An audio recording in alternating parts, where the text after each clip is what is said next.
trust, and credibility when selling, how to correctly price your products and services, how to remove the roadblocks that are preventing people from buying. Sales conversion. Every dog bites. You've likely heard the corny old joke that appears in the classic movie The Pink Panther Strikes Again. Peter Sellers, who plays the hapless Inspector Clouseau, sees a cute dog and in his ridiculous French accent asks the man standing near it, "Does your dog bite?" The man shakes his head and replies, "No." Clouseau then reaches out to pat the dog, whereupon the dog lashes out and bites his hand. He then turns back to the man and indignantly asks, "I thought you said your dog didn't bite." The man casually replies, "That is not my dog." The people you're selling to have been bitten too many times and now think all dogs bite. The fact is, unless you're the well-known incumbent in your industry, you're not even starting the selling process in neutral territory, but rather you're starting behind, in negative territory. Even though you're an ethical operator, your prospects are cynical and don't trust you. Unfortunately, it's a case of guilty until proven innocent, and you have to work your way from negative to positive territory and win their trust before a sale can be made. With trust being the major barrier to a sale, you've got to have some solid strategies for sales conversion. While a comprehensive program of sales training is out of the scope of this book, in this chapter we're going to look at a few strategies and tactics that will make the sales conversion process much easier. Specifically, we're going to discuss the central role played by positioning and how to make proper positioning a part of your trust-based sales conversion process. In the previous two chapters, we covered how to capture and nurture high-probability leads in order to build trust, value, and authority. All this was done with the purpose of making the sales conversion process natural and easy. By the time you get prospects to the point of sales conversion, they should already be pre-framed, pre-motivated, and pre-interested, and essentially asking to buy from you. If you have to convince them or put on the hard sell, then you likely need to improve your lead nurturing process. Most salespeople position themselves as either desperate beggars or as obnoxious, pushy salespeople using silly, outdated closing techniques like ABC, always be closing, the trial close, or the assumptive close. These techniques have become a joke in the sales trade, and unless you're selling low-value products like vacuum cleaners door to door, they'll create more distrust with your prospect rather than help you. Another equally bad approach taken in many new businesses is expecting sales to happen because of the mere fact that the business exists. Some open a physical store, others build a website and expect sales to just start rolling in. Their marketing strategy is hope. And sure, they may make a small number of sales just by virtue of being there when a random prospect wanders by. But that is a guaranteed path to frustration. Many such businesses make just enough in sales to torture themselves to death. They then conclude the market or their industry is too competitive. Truth be told, I don't know of any market or industry that is not competitive. But one thing I know for certain is that in any market or industry you look at, no matter how competitive, there'll be someone doing really well, and there'll be someone struggling. If we were honest with ourselves, we couldn't really put it down to a problem with the market or industry. So what's the problem? The problem is likely that they're positioning themselves as a commodity, a Me Too type of business. When you position yourself in this way, your only marketing weapons are to shout as loudly as possible, which is very expensive, or to discount your prices as far as possible, which is dangerous. Unless you are a Costco, Walmart, or other such behemoth, you really don't want price to be your key differentiator, as that's a battle you won't win. At this stage, many of these businesses realize their folly and start making dubious and unquantifiable claims like being the best, the highest quality, and so on. There's no money in your product or service. Whether you're selling freshly baked bread, accounting services, or IT support, the way you market yourself will have a dramatic impact on the clients you attract and the amount that you can charge for your services. A commonly held belief is that it's all about the product, So if you have a better product or service, people will automatically be more likely to buy from you and pay more for it. While this is true to some extent, the law of diminishing returns comes into play when your product or service reaches a good enough level. After all, how much better can your IT support or accounting services or bread be than that of your competition? Once you've reached a level of competence, the real profit comes from the way you market yourself. How much does a world-class violinist make? Well, that depends on how he markets himself. Have you ever heard of Joshua Bell? He's one of the finest classical musicians in the world. He plays to packed audiences all around the world, making upwards of $1,000 per minute. He plays a Stradivarius violin built in 1713, currently valued at $3.5 million. This particular Stradivarius violin, being close to 300 years old, is renowned to be the most beautiful-sounding violin ever crafted. So, here we have the finest violinist in the world playing the most beautiful violin ever. It's safe to say that Bell, as a musician, is the best at what he does. At the height of his career, he was approached by the Washington Post to participate in a social experiment. They wanted him to play at a local subway for an hour, during which thousands of people would walk by and hear him playing. So on the morning of January 12, 2007, Bell played a set list of classical masterpieces with his violin case open. Can you guess how much the finest violinist in the world, playing a beautiful $3.5 million violin, made in an hour?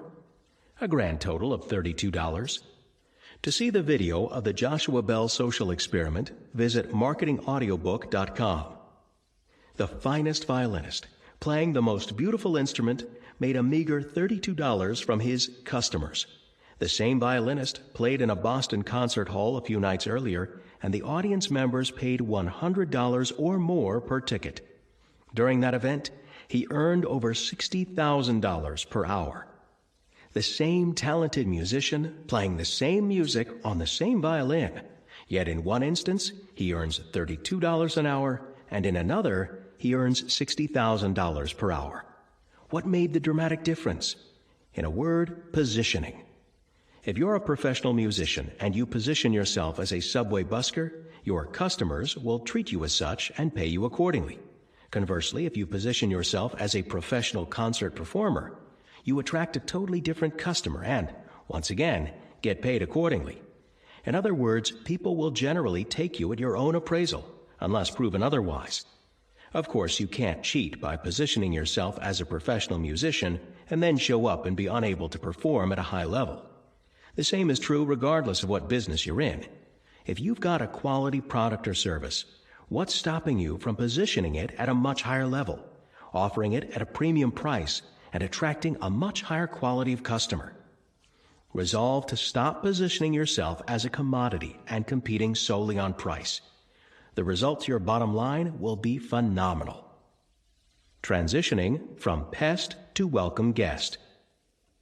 How do you feel about a dear friend who shows up at your front door?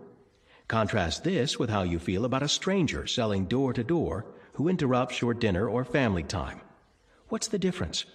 The former is a welcome guest, someone you have a relationship and connection with. The latter is a pest. You don't know who he is or where he's from, and most likely you don't even want or need what he's selling. The welcome guest brings value to your life, whereas the pest is just there to interrupt you and to take.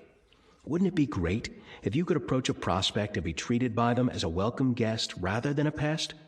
Selling suddenly becomes much easier and more pleasant when you are welcomed with open arms and when the prospect is deeply interested in what you have to offer. This is the transformation I'd like you to make in your business and in your marketing. Transition from being a pest to a welcome guest. Most businesses try to sell without first creating trust. They either cold call or advertise using outdated methods that no longer work. The problem with this is you're asking your customer to make a decision when they have no idea about who you are or what you're about. They don't know you, don't like you, and don't trust you yet. It's like proposing marriage on a first date. Sure, it may work once in a blue moon, but do you really want to stake your whole business on a strategy like that? You'll end up with a poor closing ratio of, say, 1 in 10 or 1 in 20, and you'll waste a significant amount of time, energy, and money dealing with unqualified prospects. What's more, you'll waste a lot of money on poor advertising. If you have a generic ad and you get people calling up and you say to them, "Sure, I can come out and see you," or "Sure, I can help you," the problem with this is that they barely know you and are probably just price shopping. So your conversion rate is likely to be at a far lower level than it could be. At this stage, many business owners get hooked on the hopium drug. Hopium is a drug that travels through your body and mind when you think you have an interested prospect who is sending you positive signals, but who actually has no intention of buying from you. The drug is usually activated when your prospect says, "Tell me more about your product. Send me a quote," or "Send me more information." You know what I mean, right? Someone calls your office and shows interest in what you have to offer, and instantaneously you feel the rush of excitement that this is going to be your next sale. Then, a few days or a few weeks later, after continually chasing them, you get hit with the silent treatment.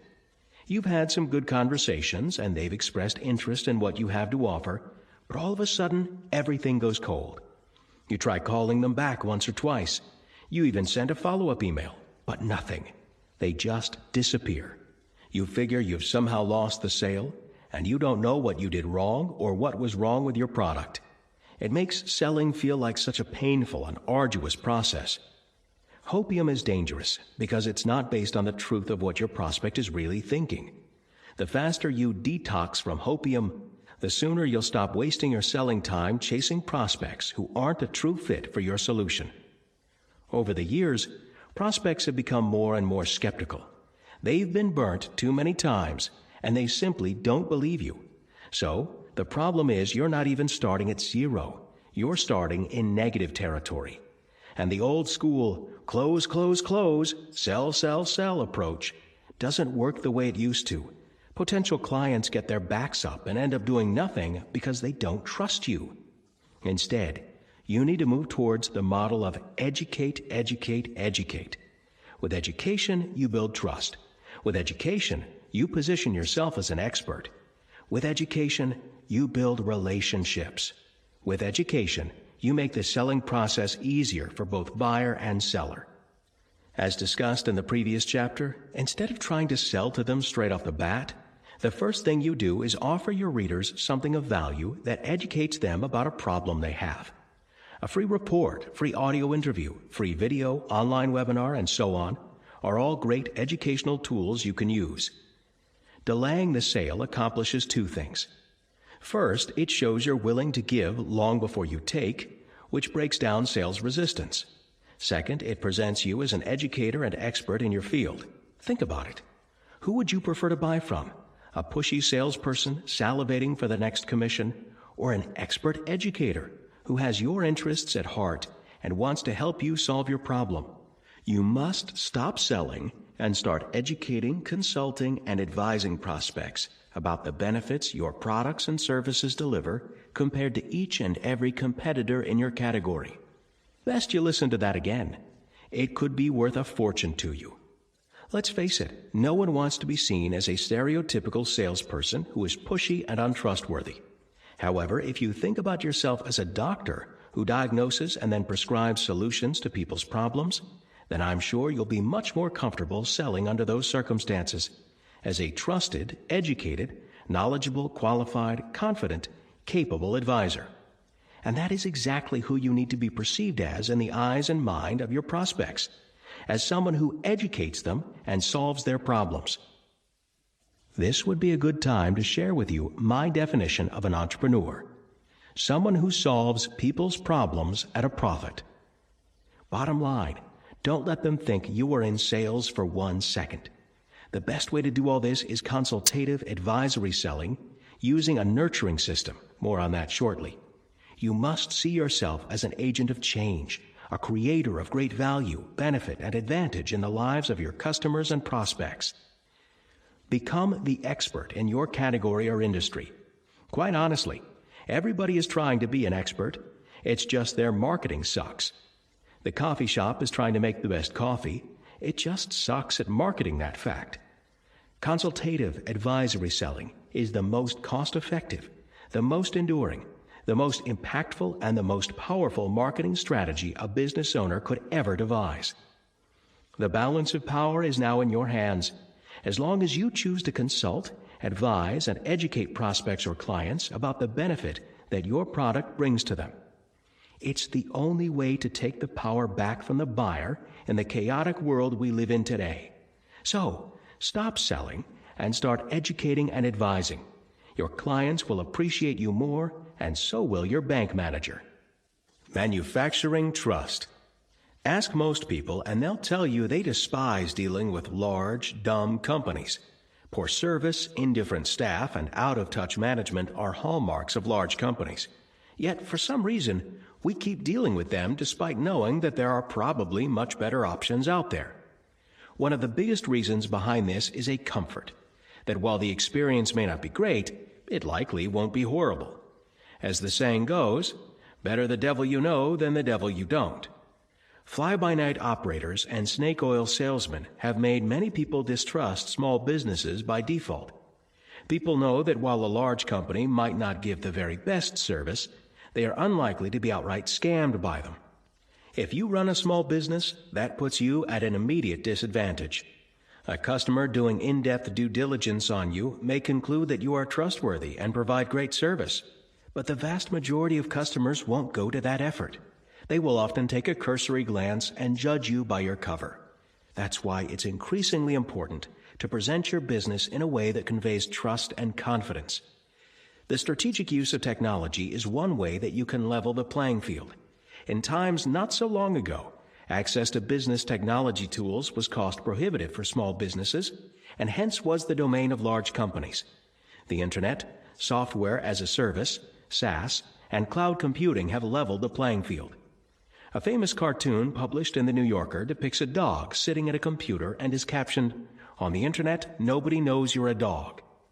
This illustrates how technology can help make the little guy look like one of the big guys, leveling the playing field and helping fight the trust bias against small businesses. The following are some inexpensive ways you can use technology to help you present your business in a larger and more professional manner. In addition to helping you fight the small business trust bias, many of these tools will help you run and scale your business in a much more efficient manner. Website. Your website is probably one of the first places prospects go to check you out. Beware of the following signals, which scream to potential prospects that you are small or potentially untrustworthy. No phone number is listed. Phone numbers should be prominently listed at the top of every page. A P.O. box address or no address is listed instead of a proper physical business address. Even if you work from home, you can use virtual office services to meet with customers and to display a business address on your website.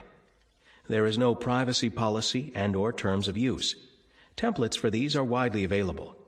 The design is bad or cheap-looking. Don't skimp on design. Even if you build the website yourself, attractive, easy-to-use website templates are available at very minimal cost. Email address. It amazes me how many small, even medium-sized businesses advertise a Hotmail, Gmail, or ISP-issued email address rather than using an email address with their own domain. Who looks more trustworthy? Johnny14@gmail.com or John.Smith@company.com. Phone number. Your phone number can say a lot about you. Using a national toll-free number or a toll-free word or vanity number can give your business a national and accessible feel. It can also help people recall your phone number on fast-moving mediums, such as radio or billboards, where the prospect has only a split second to take note of your phone number. CRM. As discussed in previous chapters, this is your marketing nerve center. A customer relationship management CRM system will help you keep track of customer details and automate and manage follow-up. It's a much more efficient way of managing customer records than just a spreadsheet or some ad hoc filing system. Ticketing system. If you're dealing with customer support or inquiries, a ticketing system can help you and your customers keep track of requests. This can dramatically lower the burden on you and your staff to respond to status updates, phone calls, and emails. It also gives the potential customer confidence that their request is trackable and hasn't gone into some black hole. These are just a few of the tools that can help you fight the trust bias that disadvantages small businesses. Using these tools, you can punch above your weight and present yourself as a professional organization, even if you're just starting out. While these tools are not a replacement for having great products and service, they can help you manage perception. Keep focused on your marketing, and soon perception will become reality. Outrageous guarantees. The first time I saw tasting spoons at an ice creamery, I finally realized just how truly risk-averse we all are. Potential ice cream buyers hold up a queue of people behind them while they taste test several flavors with tiny plastic spoons. All this is to ensure that the flavor of ice cream they finally commit to buying doesn't disappoint. Risk reversal in the form of an outrageous guarantee means that if the product or service doesn't work out for the prospect, you're the one who will have something to lose rather than them. This needs to be more powerful than something ordinary and lame like money-back guarantee or satisfaction guaranteed.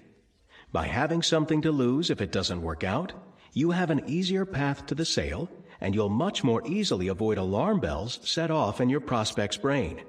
Here's a practical example. If I want to hire an IT company for my business, what sort of things might I fear? Here are a few items that immediately come to mind. Are they going to send some junior technician who will fluff about for hours as he learns on the job, while I get billed a premium hourly rate for the privilege? Are they going to be available when I urgently need support? Will the problems they fix continue to recur? Are they going to bamboozle me with geek speak when I request an explanation of work performed or needed? A risk reversal guarantee for this type of business might look like: we guarantee that our certified and experienced IT consultants will fix your IT problems so they don't recur. They'll also return your calls within 15 minutes and will always speak to you in plain English. If we don't live up to any of these promises, we insist that you tell us and we'll credit back to your account double the billable amount of the consultation. Compare that with a weak and vague promise like satisfaction guaranteed. To be truly effective when using this technique, you must avoid the vague crap that everyone says. For example, satisfaction guaranteed, service, quality, dependability. Your guarantee should be very specific and address the fear or uncertainty that the prospect has about the transaction. For example, if you're in the pest control business, your customers want to know that the pests won't come back, the technician won't leave their house dirty, their family and pets won't be poisoned by the chemicals. So your outrageous guarantee could be something like this: we guarantee to rid your home of ants forever without the use of toxic chemicals while leaving your home in the same clean and tidy condition we found it. If you aren't absolutely delighted with the service provided, we insist that you tell us and we'll refund double your money back. Is this kind of guarantee risky? Only if you consistently do a crappy job. If you are committed to giving your customers excellent service and training your staff accordingly, then there is almost zero risk for you. More importantly, there's almost zero risk for your prospects, which makes closing sales much easier. Indeed, the law may even require that you provide warranties on the quality of your products and services and make things right if they fall short. Given this is likely already a legal requirement, why not up the ante and make it a feature you promote in your marketing? Here's the other thing about guarantees. If you're an ethical operator, you are most likely already offering a guarantee, but you just aren't using it to your advantage in your marketing. So why not make a point of talking about something that you're already doing? Most people are honest and won't abuse guarantees, especially if they receive the service they were promised. Even after accounting for the few people who do abuse them, you'll be far ahead because a strong guarantee will attract more customers than a weak and vague one. A smart entrepreneur will look at their business from the eyes of a fearful, skeptical prospect and reverse all the perceived risks so that the path to the sale is much smoother. This also results in customers who are much more sticky and who won't fall for your competitors, who by comparison seem much more risky to deal with. A strong, results-oriented guarantee will also drive you to deliver a great customer experience. This alone ensures that it's worthwhile to have a strong guarantee. Your customers have their own fears. When you can name the fears and guarantee against them in your marketing, you give yourself an overwhelming advantage over your competitors. Pricing strategy. Setting price on your products or services is one of the weightiest decisions you'll make in your business. It will touch every part of your business, from the financials to how you are perceived in the marketplace. Yet often, scant attention is paid to the psychology and marketing potential of price. The price of your product is a critical positioning indicator. Do you think when they go to set the price on a Rolls-Royce or Ferrari, they just add up the bill of materials and then just add on an acceptable markup? Hardly. Price is central to the positioning of the product. As discussed earlier in this chapter, if you position yourself as an educator and a trusted advisor, price becomes much more flexible. I hope you're never in the unfortunate position of needing heart surgery, but if you are, do you want the cheapest heart surgeon? I doubt it. More often than not, business owners set prices based on what their competitors charge. A common application of this is setting price slightly lower than the market leader in their industry.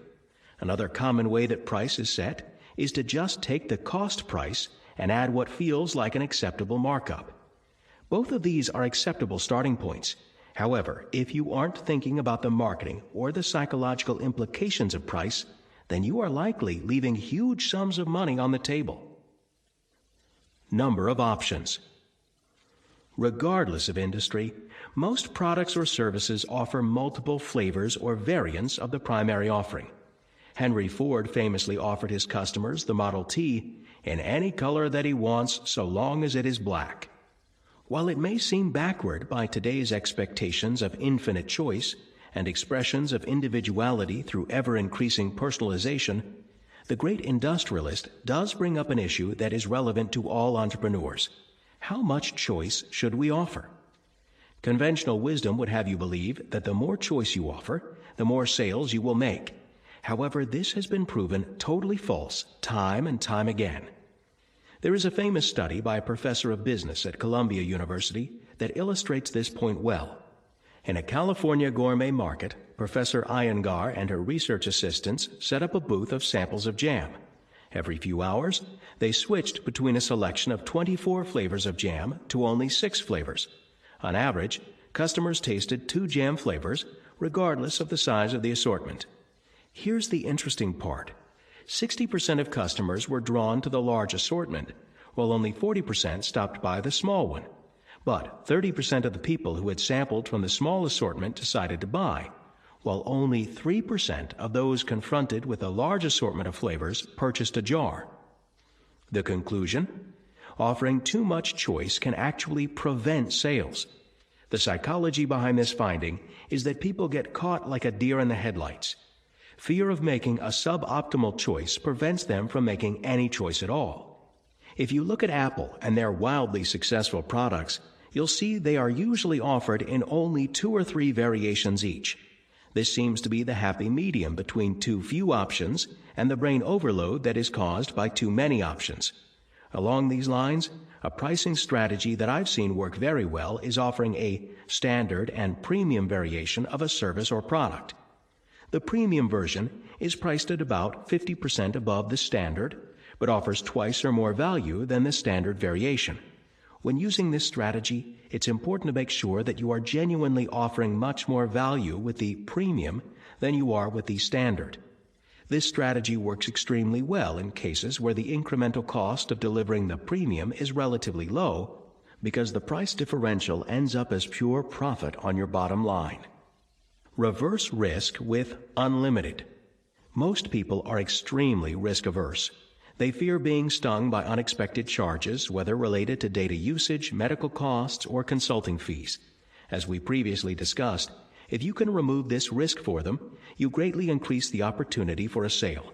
An excellent strategy for removing this risk is to offer an unlimited variation of your product or service at a fixed price. For example, an IT company could offer unlimited technical support for a fixed monthly fee. A restaurant could offer unlimited beverage refills, and so on. While many business owners fear that abuse of an unlimited option will send them broke, this can easily be remedied in your terms and conditions, which would allow for fair use but would stop or limit abuse. Especially when you are selling something that needs to be consumed in a particular time frame, the risk of offering an unlimited option is very low. Looking at your average transaction value over time and working with the law of averages can give you a very accurate idea of what it will cost you to offer an unlimited option. People tend to overestimate how much they will use a product or service when they are at the point of purchase. My ab workout machine is a testament to this. So offering an unlimited option helps you capitalize on this, as well as removing any perceived risk of overage charges. The ultra-high ticket item. In every market, there is a small percentage of the population who wants to buy the best variant of a product in its class. The indicator most often used by consumers as to what is the best is price. Some consumers will pay 10, 20, or 100 times the price of other functionally similar products. For example, Rolls-Royce, private jet travel, and so on. While you might not sell these kinds of high-ticket products every day of the week, if you don't make them available among your normal product mix, then you're definitely leaving money on the table. These ultra-high ticket items can make up a very large percentage of your net profit, even if you only sell a small number of units. They will also help you attract a more affluent customer who shops based on prestige, service, and convenience rather than on price. Lastly, a big benefit of the ultra-high ticket item is that it makes the other variations in your product range look much more reasonably priced by comparison. A rule of thumb often used is that 10% of your customer base would pay 10 times more, and 1% of your customers would pay 100 times more. Make sure you're not leaving money on the table by not having ultra-high ticket items in your product mix. Resist the urge to discount. When the market you operate in is highly competitive, there is a strong urge to discount your prices. This strategy needs to be used with extreme caution because of the pressure it puts on your margins, profit, and, more importantly, your market positioning. Unless you have a very specific loss leader strategy, try to avoid discounting at all costs. With a loss leader strategy, you try to entice a customer based on price and then upsell or cross-sell other higher margin products or services. A better option than discounting is to increase the value of your offering. Bundling in bonuses, increasing quantities, or adding peripheral services can be of genuine value to your customer but cost you very little to do. Regardless which specific strategies you implement, it is important to continually test and measure. Consumers are bags of emotion and are not driven purely by rational motivations. Make the setting of price a central part of your overall marketing strategy. Invite them to try before they buy. Some time ago, I dropped into my local BMW dealership/service center to check out an error message I was getting on my car's computer system. A few minutes later, the service clerk emerged. The guys in the garage had made a couple of small adjustments. "It's all sorted," he said, and went on to explain what the problem was with some technical car jargon. I nodded my head knowingly, pretending to understand what he was saying to prevent the castration of my male ego. Next, he asked me, "Would you like to book the car in for a service? The car's computer indicates you're almost due." Nice upsell move. I said, "Sure, let's book it in for mid-next month." The service clerk then advised me that when making a booking that far in advance, I'd be eligible for a loan vehicle for the day. I thought, great. That way, I wouldn't need to have anyone drop me off and pick me up. I requested to borrow a car that is the next model up from mine. This request should have sent his sales alarm bells ringing. Existing customer with a 3-year-old car that has just come out of warranty requesting to borrow and test drive the expensive next model up for a whole day. If ever a golden sales opportunity dropped in someone's lap, this was it. Instead of recognizing and grabbing this opportunity, he apologized and said he could only loan me a car several models down from mine. Then he goes on for the next few minutes, telling me how good the much cheaper model is. I felt like knocking on his forehead and shouting, "Hello? Anybody home? Hello?" Or perhaps I should have channeled Julia Roberts' character from Pretty Woman and said, "Big mistake. Huge. I have to go shopping now," and then stormed out. Instead, I thanked him for his time and said, I'll see you next month. I couldn't believe what had just transpired. Did the service clerk really not see the opportunity? Unlikely. It was probably more a case of the "it's not my job" mentality. He probably thought something like, "Hey, I'm in service. If he wants to test drive a new car, he should go see someone in sales." This is a mistake many businesses make. They segregate their staff into departments. Therefore, people outside of the sales department think that anything sales-related has nothing to do with them. Big mistake. Huge. As a business owner, you should make it abundantly clear to all staff that sales are the lifeblood of the business and that everyone is in sales. Every staff member at some stage will have the opportunity to positively or negatively influence a sales opportunity. Make it known that regardless of what their primary role in the business is, responding to sales opportunities is their job. One of the best ways to get this point across is to have an incentive program where sales get rewarded regardless of the position of the person they came from. You might even discover some hidden sales talent. The easiest sale to make is to an existing satisfied customer. Let all your staff know the cues to look out for, without being pushy or obnoxious, of course. Now granted, I may not have been ready to buy a new car right then and there, but would spending a full day with a car I'd been eyeing have brought me closer to buying? Of course. Would it have started my buying juices flowing? Absolutely. This brings us to another very powerful technique you can and should add to your follow-up sequence. Try before you buy, also known as a free trial or the puppy dog close. Picture the scenario. You're not sure if getting a new puppy is such a great idea, or perhaps you're unsure if this particular breed is the right fit. The pet store salesperson assures you that you can take the puppy home with you, and if you don't like it, just bring it back. No questions asked. Sound reasonable? So you take the puppy home with you. You and the kids play fetch and run around outside with it. He licks your nose in the morning and waits for you faithfully at the door at the end of the day. Naturally, you all fall in love with the new member of the family, and the sale is made, not by the salesperson, but by the puppy. It's that simple. It's one of the most powerful ways to win more business, and it's based on the magic of try before you buy. Using this technique can dramatically boost your sales. First, it breaks down sales resistance, making the prospect feel less like they're committing to something irreversible. Second, it puts the onus on the buyer to reverse the sale, which puts inertia back on your side. Lastly, a genuine customer is highly unlikely to return a good product that is meeting their needs.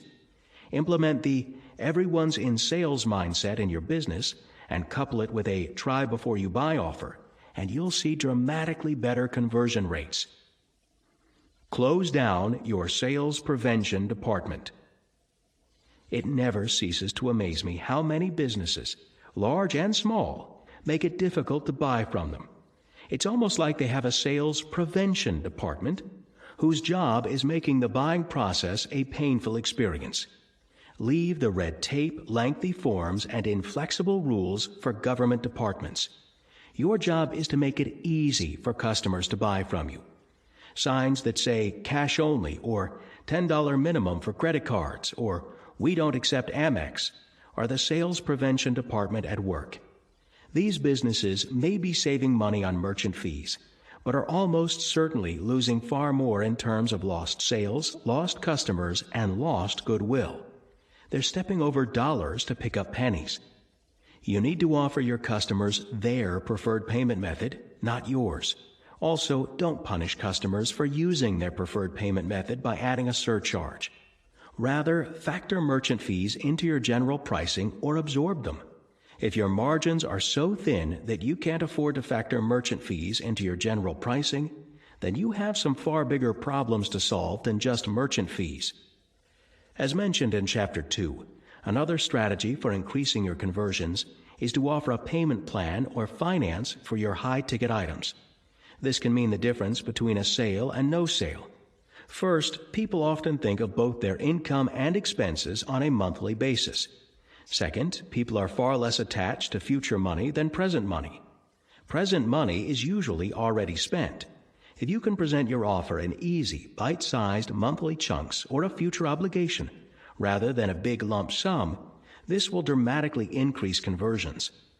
Look for other things that could be roadblocks to sales conversion. Are you requiring prospects and customers to jump through hoops, fill in useless forms, or conform to processes that aren't really necessary? How could you remove these roadblocks, or at the very least, make them much easier? Chapter 6, Action Item. What is your sales conversion system? Fill in square number 6 of your one-page marketing plan canvas.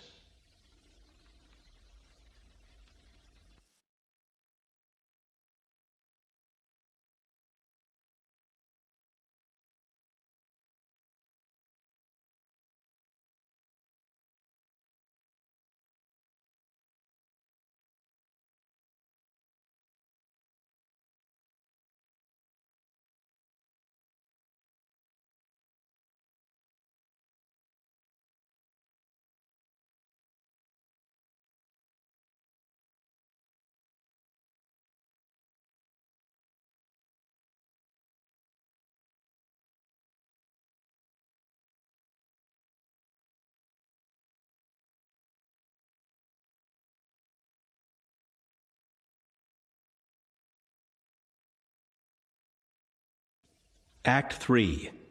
The After Phase. The After Phase Section Summary. In the After Phase, you're dealing with customers. Customers are people who like you and what you have to offer enough to have paid you money at least once. In this phase, you'll turn your customers into raving fans by delivering a world-class experience. You'll then find ways of doing more business with them and increasing their lifetime value. Finally, you'll create an environment where referrals continually come your way. The goal of this final phase is to get your customers to trust you and buy more from you. This phase continues in an ongoing virtuous cycle where you deepen your relationship with customers, do more business with them, and get more referrals. Chapter 7. Delivering a World-Class Experience. Chapter 7 Summary. By delivering a world-class experience, you turn customers into a tribe of raving fans who want to buy from you repeatedly. To deliver this world-class experience, you need to implement systems in your business and make smart use of technology. Highlights covered in this chapter include why building a tribe of raving fans is crucial to your business success and how to do it, the 2 critical functions of your business, how to innovate even when the product or service you sell is boring and ordinary, the purpose of technology in your business and how to leverage this in your marketing, why systems are the key to uncovering a fortune that lies hidden in your business, the 4 main systems in your business that virtually guarantee your business success, how to eliminate the biggest bottleneck in your business. Delivering a world-class experience. Building your tribe of raving fans. A tribe is a group of people connected to one another, connected to a leader, and connected to an idea. For thousands of years, human beings have been part of one tribe or another. One of the things that separates extraordinary businesses from ordinary ones is that they lead tribes, tribes of raving fans, not just customers. In your business, a tribe member is a special type of customer, one that acts as a cheerleader and is actively conspiring for your success. Your tribe members amplify your marketing message and take it to heights you'd never be able to reach on your own with paid advertising. Here are a few of the qualities of these extraordinary businesses that become tribe leaders. They continually focus on wowing their customers, which turns them into raving fans. They create and foster lifetime relationships. They make it easy and fun to deal with them. They create a sense of theater around their products and services. They have systems so that they can reliably and consistently deliver a great experience.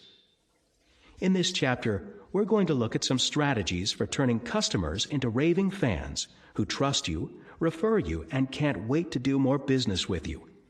These people are your tribe, and it's vital to have strategies for building such a following and taking great care of them. Most ordinary businesses stop their marketing efforts once they've converted a prospect into a customer. In other words, the prospect buys from them. This sort of transactional thinking keeps them stuck and puts a firm lid on their business growth. By contrast, truly remarkable businesses get exponential results because each customer they add is not just revenue once, but it's revenue over and over again, because this person becomes an evangelist for the business. Even more exciting than that, new product launches become easy and predictable. You don't have to market, hustle, and convince as much when you have a tribe of raving fans. Look at Apple, one of the leaders in this type of marketing. They can launch a brand new product or even a new category of product, and they already have a legion of raving fans queuing up days in advance, begging Apple to take their money. This isn't just the domain of large companies like Apple. In fact, it's an area where small businesses have a massive advantage. Unlike large businesses that are inflexible and steeped in bureaucracy, have numerous lines of reporting and people with varying agendas, small businesses can be agile and respond to customer needs and feedback quickly. More importantly, small businesses can micromanage the customer relationship. The customer doesn't as easily get lost in a sea of other customers, and a relationship that is much more personal and much more tribe-like can be developed. It's your job to create and foster a tribe of raving fans and understand that the marketing process really only begins once you convert a prospect into a paying customer. Sell them what they want, but give them what they need. In Chapter 2, we talked about the essential elements of crafting a good offer. As discussed in that chapter, the first step in crafting a good offer is to find out exactly what your market wants. Now I want to go deeper. When it comes to the delivery of your product or service, we need to give our customers not just what they want, but what they need. There's often a big difference between what people want and what people need. Let me give you an example. Let's say you're a fitness instructor. You improve people's lives through better health, fitness, and nutrition. The concept of better health is too vague, far off, and long-term for most people. So instead, you've got to appeal to vanity, performance, or some other specific want that the prospect has. For example, ripped abs, toned body, great figure. So you need to give them what they need in terms of health improvement, but do it via what they want, improvements in appearance and performance, and that's what you sell them. You need to understand both wants and needs. They are sometimes overlapping and sometimes completely separate. If I've owned a treadmill for a long time, but I haven't lost any weight, does this prove that treadmills don't work? This is obviously a ridiculous conclusion. For my treadmill to work, I've got to turn it on, run on it for a while, sweat, and repeat the process on a regular basis. Buying it is just the first step. Putting it to its intended use is another. While this may seem obvious, a big part of the battle you'll fight is getting people to do what they need to do to achieve results with your product or service. Some business owners feel like following through to implementation is not their responsibility, that their customers should be responsible for getting results with the product or service they've bought. However, this is short-sighted. We live in a world that's fast-paced, with a lot of things competing for the time and attention of our customers. Our goal is for our customers to achieve results. A customer who buys a product or service and doesn't use it or implement it correctly is highly likely to write it off as something that doesn't work, and that's the last thing we want. At best, it ends up being a one-off sale, and at worst, it ends up being labeled a scam. As ridiculous as is someone calling a treadmill a scam because they failed to actually use it, a consumer can do the same with your product or service. Except now the consumer has access to online forums and social media, and will either spread positive feedback if they got positive results, or negative feedback if they didn't. Unfair? Maybe. But the mark of winning businesses is going to be turnkey solutions that help customers through implementation to the desired result. In many cases, it's going to mean you need to spoon-feed them through the process of getting results. Otherwise, you're in a low-margin, commodity, transaction-style business competing solely on price. That's a dangerous place to be, with price comparisons being only a click away. So, your job is to find a way to sell what your prospects want, but also to give them what they need. To get them to take action and do what they need to do to get results may mean that you have to package things in a certain way. You may need to cut the process up into manageable, bite-sized pieces so that it doesn't seem so daunting. You may have the best vitamin in the world, but you need to make it taste sweet so the kids will eat it. That's giving them what they want, but also what they need. Leadership is an attractive quality, and people want to be led. By taking the initiative of packaging up the implementation of your product or service, anticipating roadblocks that will be encountered along the way, and having solutions to overcoming these roadblocks shows leadership. Helping your customers all the way through to achieving results will have a big payoff for both you and them. Not doing so will shortchange the both of you. Remember, your goal is to create a tribe of raving fans, not just transactions. Create theater around your products and services. Peter Drucker is famously quoted as saying that the two basic functions of every business are marketing and innovation. The word innovation often conjures up thoughts of high-tech startups in Silicon Valley, biotech companies, or engineering firms. The question often arises, can an ordinary business that sells ordinary products be innovative? The answer is, of course, yes. A common misconception is that the innovation has to be in the actual product or service itself. If you sell a boring or ordinary product, it may seem like innovation is not relevant to your business or industry. It may seem you have no option but to compete solely on price. However, innovation can go far beyond the actual product that's sold. Innovation can be applied to how the product is priced, financed, packaged, supported, delivered, managed, marketed, or a myriad of other elements related to any part of the customer experience. One area where businesses fail spectacularly is in creating a sense of theater. Your customers don't just want to be serviced. They want to be entertained. Give them what they want by creating a sense of theater around your product. If you are in an unsexy business in which your customer's first question is generally centered around price, you may be a bit skeptical about all this talk of innovation and theater. After all, how can a manufacturer of blenders really be innovative? Or perhaps a restaurant? How can these ordinary, boring businesses be innovative? I'm glad you asked. Blendtec is a manufacturer of blenders, ordinary blenders like the type you would use in your kitchen at home. They've created an enormous viral marketing buzz by making a YouTube video series called Will It Blend? Here they have a wacky-looking scientist demonstrate their product by blending a variety of weird objects from iPhones and iPads to golf balls. To see the Blendtec video series, visit marketingaudiobook.com. I want to cry after seeing the wanton destruction of my favorite Apple products. However, Blendtec must be pretty happy about the hundreds of millions of views on their YouTube channel. That kind of publicity, compared with the small cost involved in producing these videos, is just genius. Could you similarly create a sense of theater and publicity by demonstrating your ordinary product being used in unusual ways? I was in the men's room at a local restaurant in my area when I noticed this poster on the wall. You can see a picture of the poster on marketingaudiobook.com. The restaurant offers a pick-up and drop-off service so customers don't have to worry about driving under the influence. It creates convenience for the customer, and the restaurant ends up selling more of their highest margin product, alcohol. Everyone wins. These are just a couple of examples of ordinary, otherwise boring businesses that are selling their products in innovative ways. Now it's time for you to innovate. You don't have to invent anything original. Model, borrow, or shamelessly steal innovative ideas from other industries or products.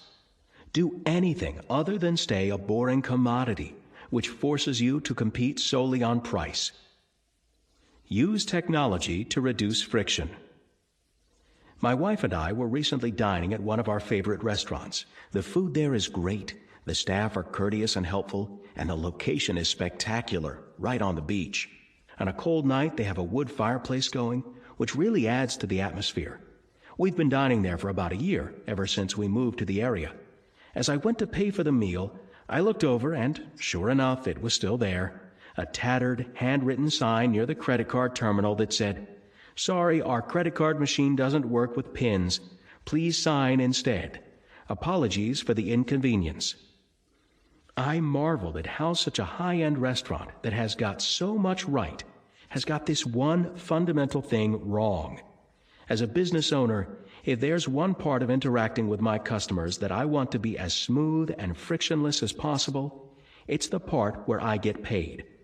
Not only was this faulty credit card machine not attended to for at least a year, that I know of, but they clearly had no intention of implementing new, even more frictionless payment technology, such as contactless payment systems. The rate of technology innovation over the past few years has been nothing short of astonishing. Prior to August 2004, Google was still a private, relatively unknown company. Prior to September 2006, Facebook was still just an experiment and not yet open to the public. In mid-2007, there was no iPhone, and in April 2010, the iPad was still just a rumor in geek circles. We almost can't imagine life without some of these technologies, yet a few short years ago, they didn't even exist. While the pace of technology innovation has increased and continues to increase exponentially, the purpose of new technology has remained constant over thousands of years. Plain and simple, the purpose of any new technology in your business is to eliminate friction. We want the fastest and easiest path to the sale while increasing customer satisfaction. We also want to avoid situations where technology hinders rather than facilitates business. As customers, usually of large institutions, we've all had the frustrating experience of trying to talk sense to someone who's being held back by technology and responds with their version of, "Computer says no." As small business owners, we must ensure technology is being used in our businesses in ways that remove friction rather than ways that create it. Technology makes our lives easier by doing the heavy lifting on our behalf, whether it's doing a complex calculation, lifting a concrete block into place, or searching through thousands of publications to find an obscure literary reference. Yet sometimes it's like we implement technology for technology's sake. For example, I often ask people what the purpose of their website, Twitter, or Facebook page is. I rarely get a succinct and direct answer. Back when the iPod came out, this was the only legal way to load new music onto it. Drive down to the local music store and buy a CD with the music you want. Insert the CD into the computer and import the contents onto your computer hard drive. Sync the iPod with the computer so it copies all the music over. Despite this painful process, the iPod was still a huge success. However, when Apple introduced the iTunes Store, the success of the iPod exploded, and it also laid the foundation for the iPhone and iPad. The technology Apple introduced greatly reduced the friction between consumer and merchant. The same can be said of Amazon, Google, contactless payment technologies, and much more. By reducing friction, technology helps us do in a fraction of the time what would have taken us hours, days, or years to accomplish without it. So how can you use technology to reduce the friction between you and your customers? What tasks can you streamline and make seamless? More importantly, how can you ensure technology isn't hindering your relationship with your customers? Here's how I do it. Think of each piece of technology as an employee. What am I hiring this employee to do? What are its key performance indicators, KPIs? Take the example of a website. It's pretty common that a business will have a website with no specific goal, just some vague notion or hope that customers will come their way because they have put up an online version of their brochure. By contrast, every smart entrepreneur I know uses technology with very specific, measurable goals in mind. For example, a website can be used for selling a product or getting prospects to opt in to a marketing database. These things are measurable and can have KPIs attached to them. We know instantly if they're working or not, and we fire the ones that aren't working, and we continue improving the ones that are. Now may be a good time to rethink the various ways you use technology in your business. Are they reducing friction? Are they doing what they were hired to do? Become a voice of value to your tribe. The late, great Jim Rohn said it well. Don't spend most of your time on the voices that don't count. Tune out the shallow voices so that you will have more time to tune in the valuable ones. It's certainly wise advice. However, part of delivering a world-class experience to your customers is becoming a voice of value to them. You need to be a thought leader in your industry, someone who is sought out for opinion and comment. You do this by becoming a creator of content. One of the major distinctions between successful entrepreneurs and wantrepreneurs is that successful entrepreneurs are predominantly content creators, whereas wantrepreneurs are predominantly content consumers. Even more than just content creators, successful entrepreneurs are often prolific content creators. To become a voice of value, you need to have valuable ideas, and rarely do valuable ideas come from nowhere and interrupt you. By seeking out other voices of value, thought leaders in and out of your industry, mentors, coaches, and successful peers, you lay the foundation for building your own valuable ideas. This type of self-education is the most valuable type of education I know of. Yet it's important not to let too many voices in, however tempting that may be. A few voices who speak from experience and first-hand knowledge are infinitely more valuable than a multitude of voices that speak from theory and opinion. While neither theory nor opinion are bad in themselves, rarely do I find voices of value from sources that haven't been where I want to be.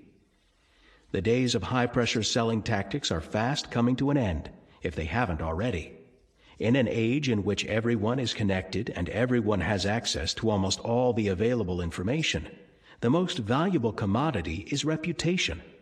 The reputation economy requires that you transform your marketing from just information and high-pressure sales tactics to education-based marketing.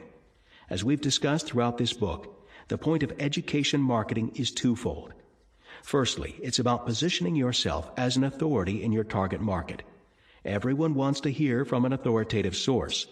By being a content creator, you position yourself as an authority and expert in your niche. Secondly, it's about building relationships, becoming the trusted advisor to your target market rather than just a salesperson. By regularly releasing valuable educational content to your target market, you lay the foundation for a relationship. And after all, who would you prefer to buy from? A trusted source who has been giving you a lot of value, or a stranger who wants to make a quick sale? Becoming a voice of value is hard work, and it takes time, but the time invested will pay dividends. In the reputation economy, you can't afford to be a commodity or another Me Too type of business. What can you do to start being a voice of value in your market? Could you start a blog, a mailing list, a monthly newsletter, regular YouTube videos? Any one of these things could be the start of you becoming a voice of value to your marketplace. Certainly doing so will set you far apart from your competitors who are still stuck on the selling tactics that are no longer working. Tell them all the trouble you go to. My wife and I were driving home one night after being out to dinner, and I was looking forward to a nice, relaxing end to my Saturday night when I heard those dreaded words, "Let's stop off at the supermarket. I just need to pick up a couple of things." I groaned and pulled into the parking lot. Hating shopping more than almost anything else, I tried my old classic line, "I'll wait for you in the car." After all, she was only picking up a couple of things, and I could use that time productively on my iPhone to catapult some Angry Birds and complete that level I've been stuck on. But she'd have none of it. I finally found myself in the last aisle of the supermarket, holding a shopping basket heavy with the broken promise of just a couple of things. While my wife was busy deciding between grapefruit or coconut shampoo, that's a marketing lesson in itself, something caught my eye. A brilliant marketing ninja move, perfectly executed. See the picture I took of it at marketingaudiobook.com. There are 3 bottles of shower gel, one with a typical prominent logo, the other 2 with a small logo and a long description at the top. Can you see the huge difference between the 2 bottles of shower gel on the right versus the one on the left? The 2 bottles on the right are one of the best uses of product packaging I've seen in a long time.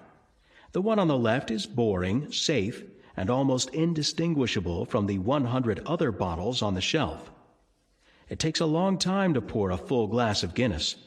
This is because of a process called nucleation, in which pockets of air from additional bubbles diffuse through the beer.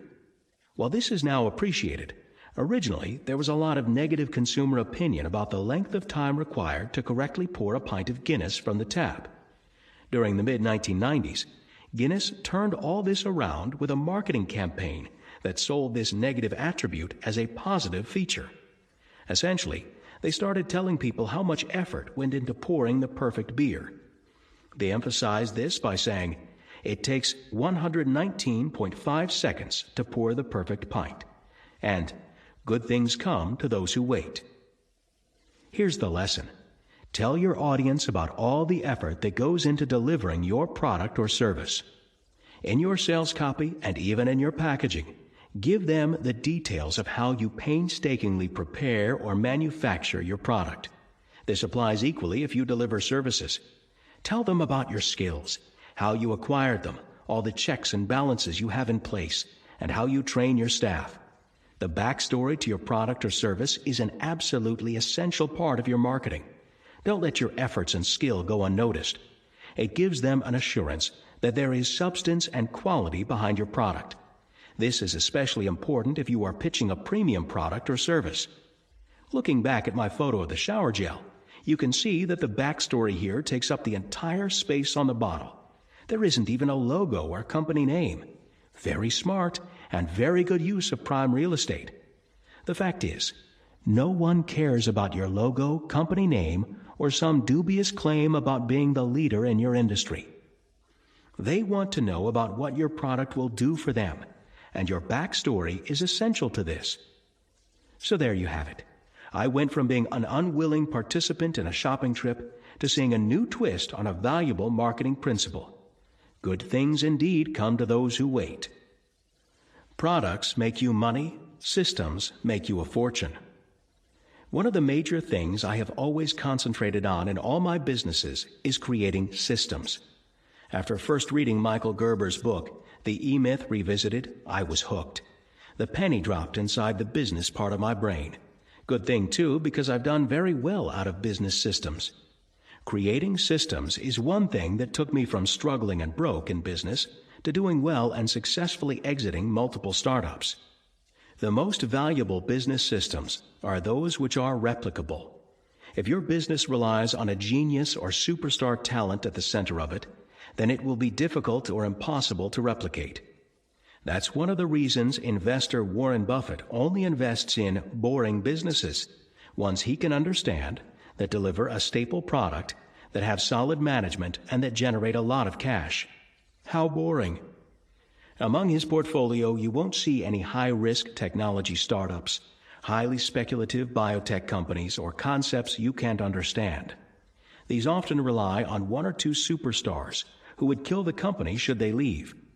Instead, you'll see solid businesses that have systems that deliver excellent products consistently over a long period of time. Systems allow mere mortals to run an extraordinary business. Once you have a business system that is replicable, people will want to pay you large sums of money for it. The money will come in many forms, but the most common are customers wanting to do business with you because you deliver consistent results, licensees wanting to license your system, franchisees who want to buy into your franchise system, an investor or competitor wanting to buy out your business. There are four main types of business systems you need to create, regardless of what type of business you're in. You're almost guaranteed to make a fortune if you can create scalable and replicable systems in these four areas of your business.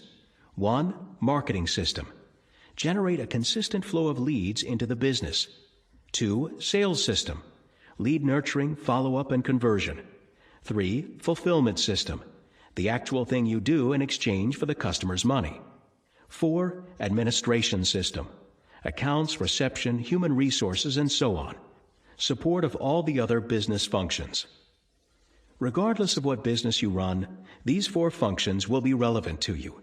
Many small businesses get bogged down with fulfillment and administration while neglecting their marketing and sales systems. After all, no one is pressuring you with deadlines to get you to do more marketing. all the seemingly urgent issues generally fall into the fulfillment and administration functions. This causes a common situation in which the business is struggling, even though they might be offering excellent products and services. The problem is that customers don't find out how good your products and services are until they have bought from you. And if your marketing and sales systems aren't in place, they will never buy in the first place and find out how good you are. It's a vicious cycle. Some rely on reputation and word of mouth. While these are great, it takes a very long time to build up enough business purely on reputation. Smart businesses, on the other hand, go to great lengths to perfect their marketing and sales systems. After all, there are very few business problems that can't be solved with money. So what exactly is a business system? In short, business systems start with documented procedures and processes that allow your business to run without you. Most often, these are in the form of checklists, but video and audio training can also be an important part of it. Collectively, these materials are referred to as an operations manual, and its purpose is to capture the collective know-how of the business. The poster child for business systems is McDonald's. This is a complex, worldwide, multi-billion-dollar business that is essentially run by pimply teenagers who can't even be trusted to make their beds. How do they do this? McDonald's has amazing business systems. Their operations manual covers every minute detail of the business, from big things like hiring and customer interaction, to knowing exactly how much sauce to squeeze onto a Big Mac bun and how many pickles should be on it. I should know. As a teenager, I used to work there. Here's a little something I found when I was moving house a few years ago. For a picture of my McDonald's name badge, visit marketingaudiobook.com. In my experience, there are two major reasons why business systems are overlooked by many small business owners. The first reason is because business systems are back-office functions. Unlike the latest product offering, sales techniques, or other highly visible aspects of your business, good business systems are considered by some as boring. While building them may indeed be boring, the incredible power they give you is anything but. The second major reason that business systems are neglected is because of a perceived lack of urgency. When a business is small or just starting out, there are seemingly much more important things to do like sales, administration, and order fulfillment. With all of these important things vying for the increasingly scarce time of the business owner, business systems seem like something that can be put off until later. However, just like any other accumulation of neglect over time, it rarely ends well. It's a sad situation when a business owner goes to sell their business and finds out, after putting in many years of hard work, that their business is worthless. It's not so much that the business itself is worthless, it's that they are the business, and without them, there is no real business to sell. In cases like this, they can't sell it for any kind of reasonable sum beyond the value of their stock and maybe a small, nominal amount for goodwill. There are numerous benefits to implementing systems in your business. Here are some of the most important. It builds a valuable asset. It's nice if your business gives you a great cash flow to fund your lifestyle. But wouldn't it be fabulous if one day, when you decided it was time, you could sell your business and have the biggest payday of your life? You can do this only if you build the value of the business, and that can happen only if it is a system that can continue running without you. Leverage and scalability. Systems give your business the ability to expand. You can replicate your business in other geographic areas yourself, or by franchising or licensing the rights to your business system. Many fortunes have been made this way. Consistency. Consistency is one of the keys to delivering an excellent customer experience.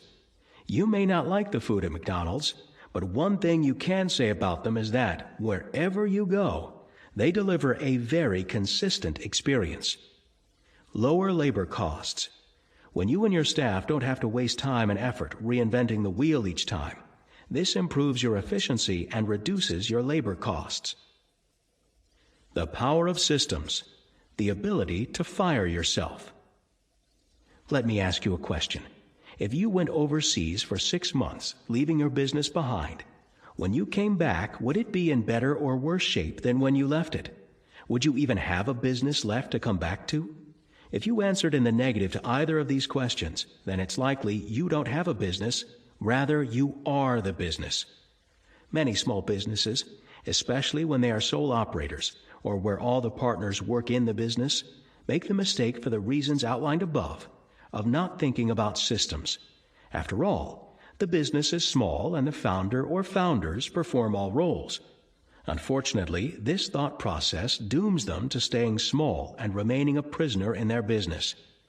They often find themselves in a catch-22 situation.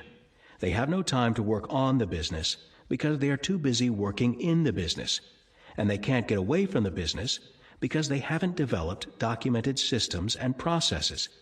So they're stuck in a business that has become a self-made prison. Don't get me wrong, they may be financially successful.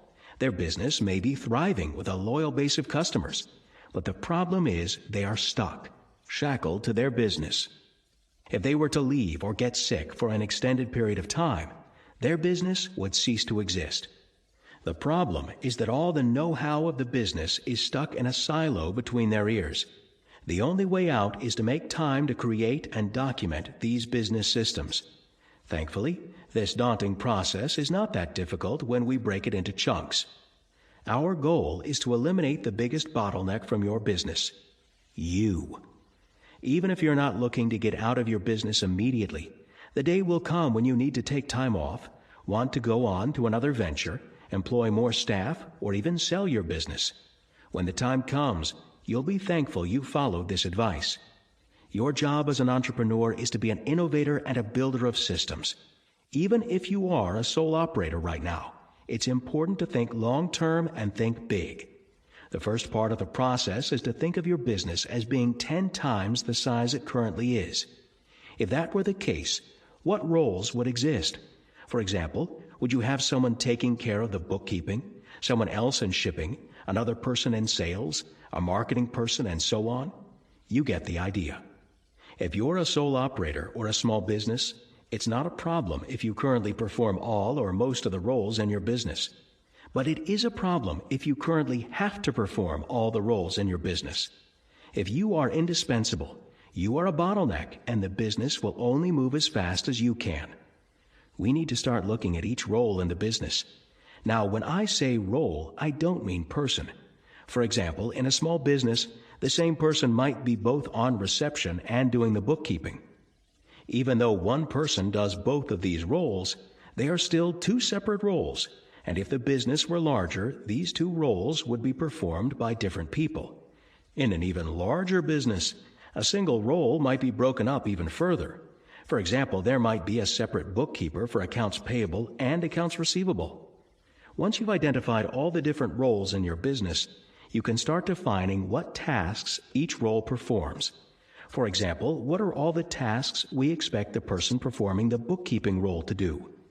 These tasks may include invoicing customers, bank reconciliation, following up unpaid invoices, entering supplier invoices, and so on. Now, once we've identified all the roles within the business and defined what tasks each role does, we need to document exactly how each task should be performed. One of the best tools you can use in building business systems is checklists. Checklists are easy to create, follow, and track. Once you've created a list of all the tasks performed in your business, you are ready to start documenting exactly how these tasks are performed. A simplified example for following up on unpaid invoices could look like: run accounts receivable report. For any invoices that are 7 to 13 days overdue, send a friendly reminder. For any invoices that are 14 to 27 days overdue, call the customer to remind them to pay. Forward any invoices that are more than 27 days overdue to our debt collection agency. See how we've broken the task down into small, easy-to-follow steps? Granted, the above is a simplistic example for illustration purposes. Some of these steps include subtasks that would also need to be documented. For example, how do you run an accounts receivable report? To recap, it's essentially a 3-step process. 1. Identify all the roles in your business. 2. Define what tasks each role performs. 3. Create checklists for properly completing these tasks. Now, if you wanted to delegate or outsource a task, it's going to be so much easier to hand the person a step-by-step process rather than just giving them ad hoc training and watching over them constantly to make sure they do it right. Now, scaling your business becomes super easy. Just add people.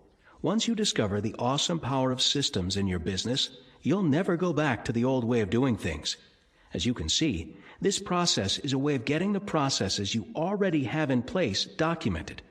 Currently, all these processes may be stored in your head and accessible only to you. Documenting these business systems will be the only way to easily scale your business and let it run without you. Importantly, this also ensures that your customers get a consistent experience. If, or rather when, staff join or leave your business, you want to ensure that customers still get the same world-class experience. You can't leave this to the discretion of individual staff. It has to come from the business, and having documented systems is by far the best way I know of doing this. Your ultimate customer. Neil Armstrong once said, "You only have to solve 2 problems when going to the moon. First, how to get there, and second, how to get back. The key is don't leave until you have solved both problems." In the excitement of starting a business, it's common to spend a lot of time thinking about how to get there. That is, become successful. But often, what's given less thought is how to get back. In other words, the exit strategy. When starting a business, it's important to think clearly and plan for how you will exit. This sounds obvious, but is something many business owners don't think about until it's too late. How's it going to end? Who will your buyer be? Why will they buy your business? Will they buy you out for your customer base, for the revenue, for the intellectual property? How will they get a return on their investment?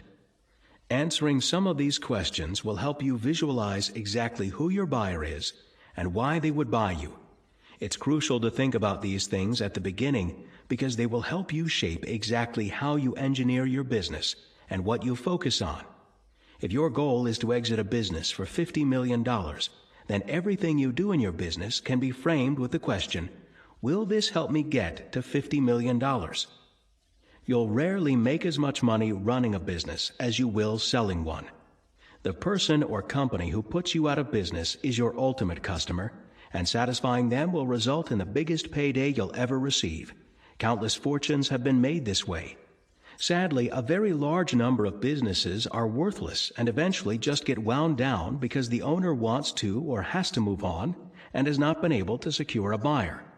This is why it's so crucial to structure things in a way that ensures you're on the receiving end of a big payday, rather than faced with the realization that your years of hard work have come to naught as far as the value of the business is concerned. Over the years, I've sold multiple businesses.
Chapter 8.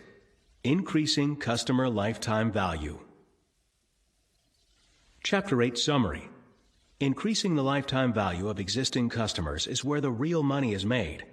To do this, you need to have strategies and tactics for getting existing customers to do more business with you. You also need to know, manage, and continually improve key numbers in your business.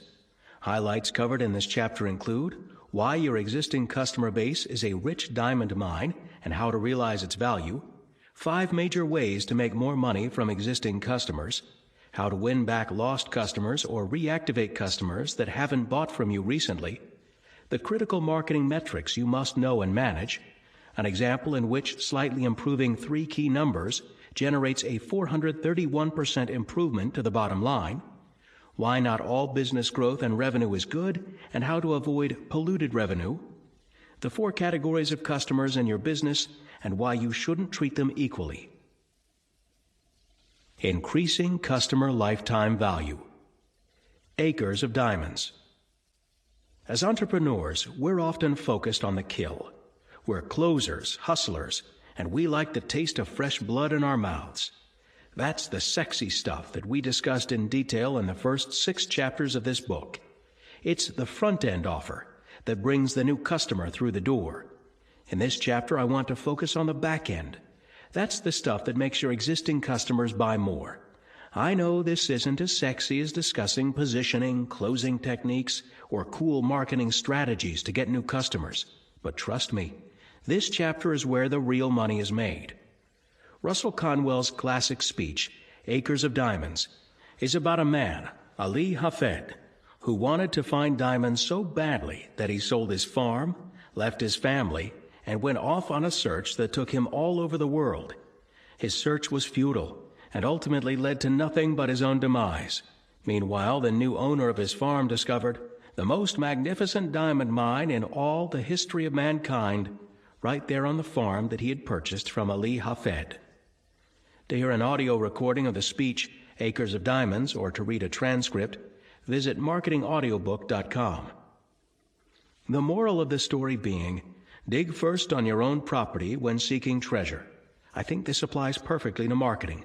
Most businesses have a rich diamond mine in the form of existing customers that remains largely untapped, yet they leave this family of existing customers after the first few transactions and spend all their marketing energy, money, and resources on seeking new sources of revenue. While much of this book rightly focuses on getting new customers, which is vital, that's only one of the 2 ways to grow your business. The other way is to make more from existing and past customers.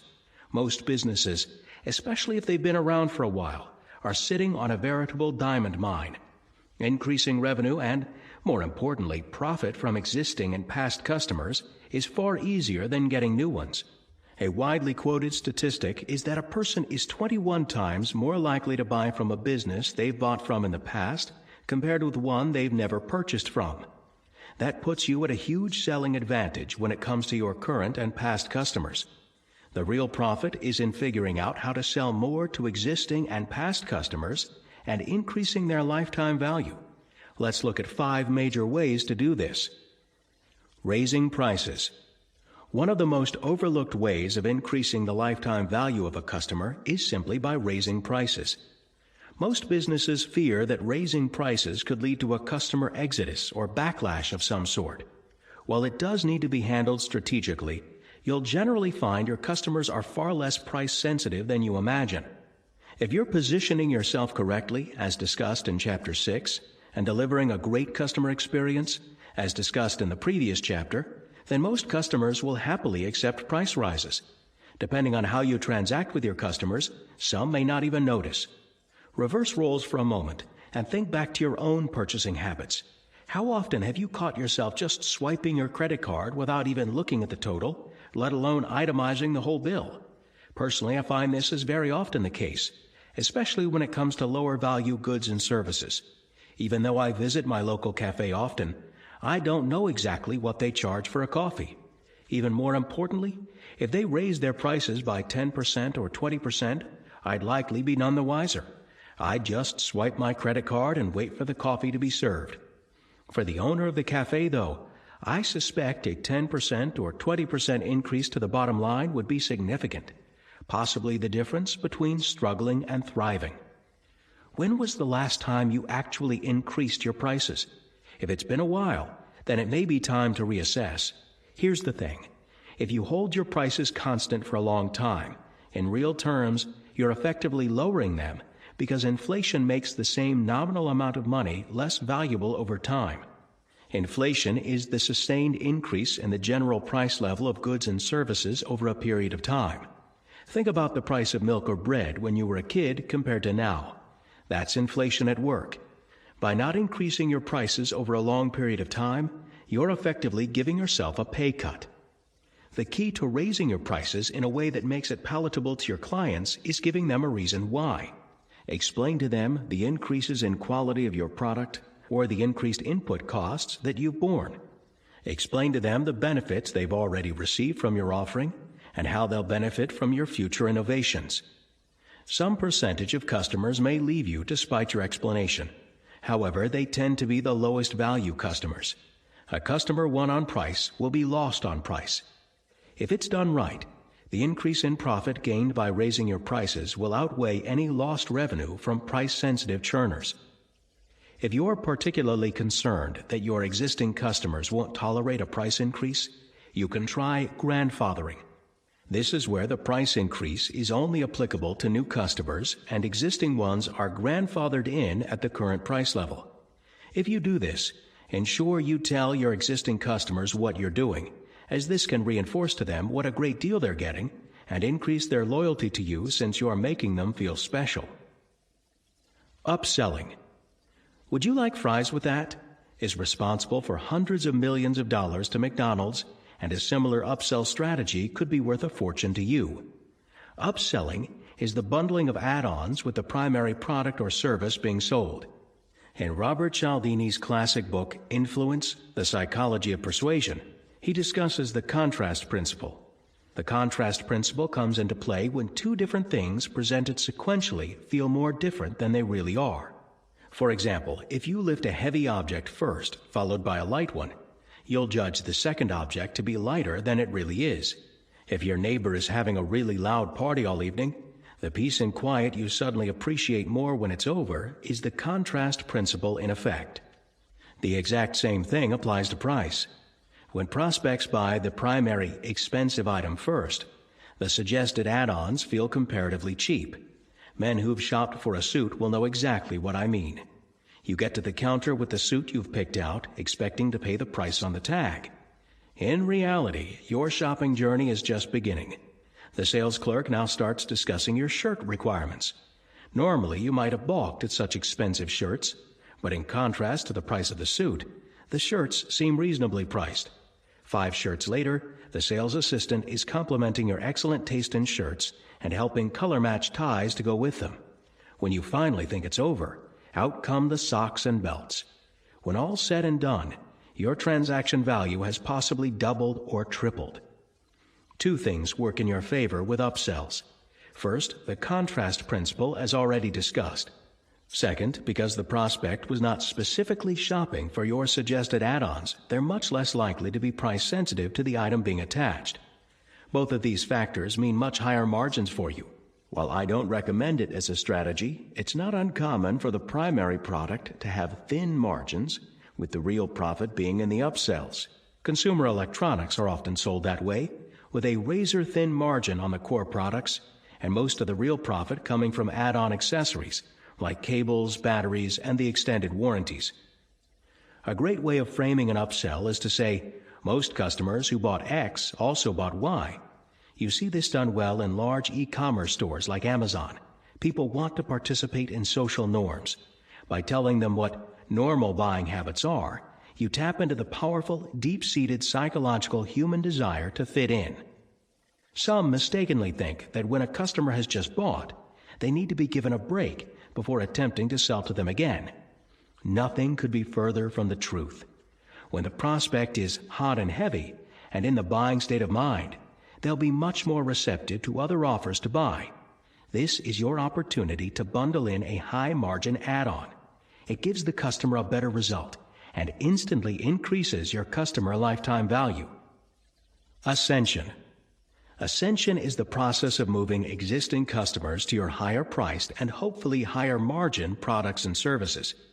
It's the ISP selling you the higher speed internet plan, or the car dealer selling you the next model up. Ascension campaigns should be a constant part of your marketing process. Very often, customers stay on existing products or services, even though they can benefit from and afford to move up. This is inertia working against you. Other than just making you more profit, Ascension campaigns help you combat inertia and can prevent customers from switching to a competitor. When customers independently consider moving up because your current product or service is no longer meeting their needs, they will often look at what your competitors have to offer and blame you for the poor experience they're having with your product or service.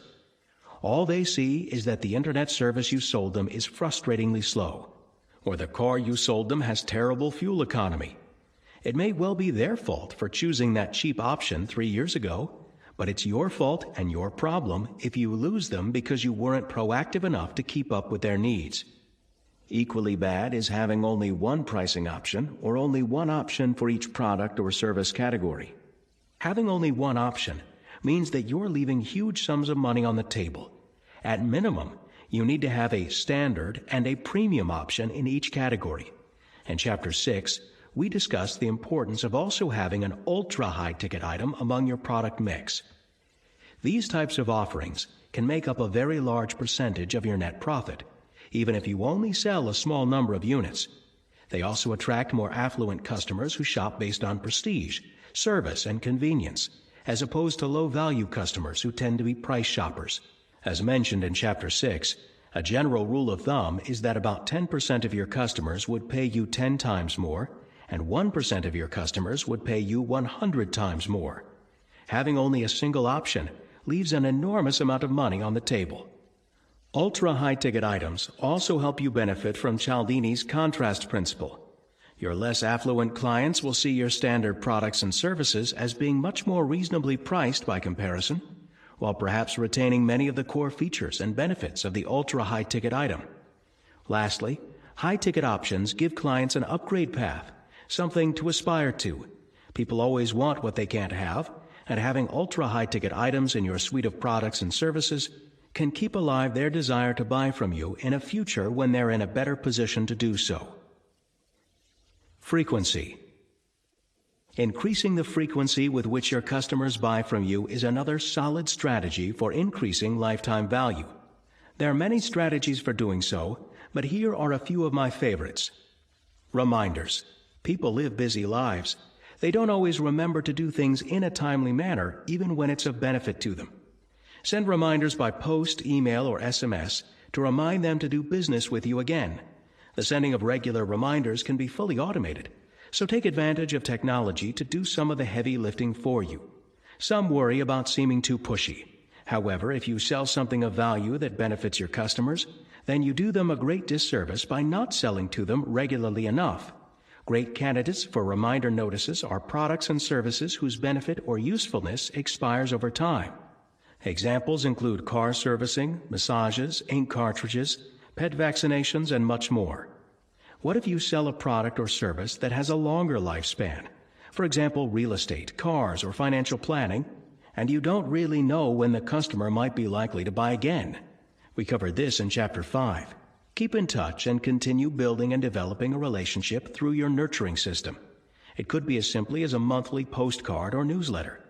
This keeps you top of mind, so when they're ready to buy again, you'll be a logical choice. Give them a reason to come back. My wife was recently shopping at a specialty shoe store that is almost an hour drive from our house.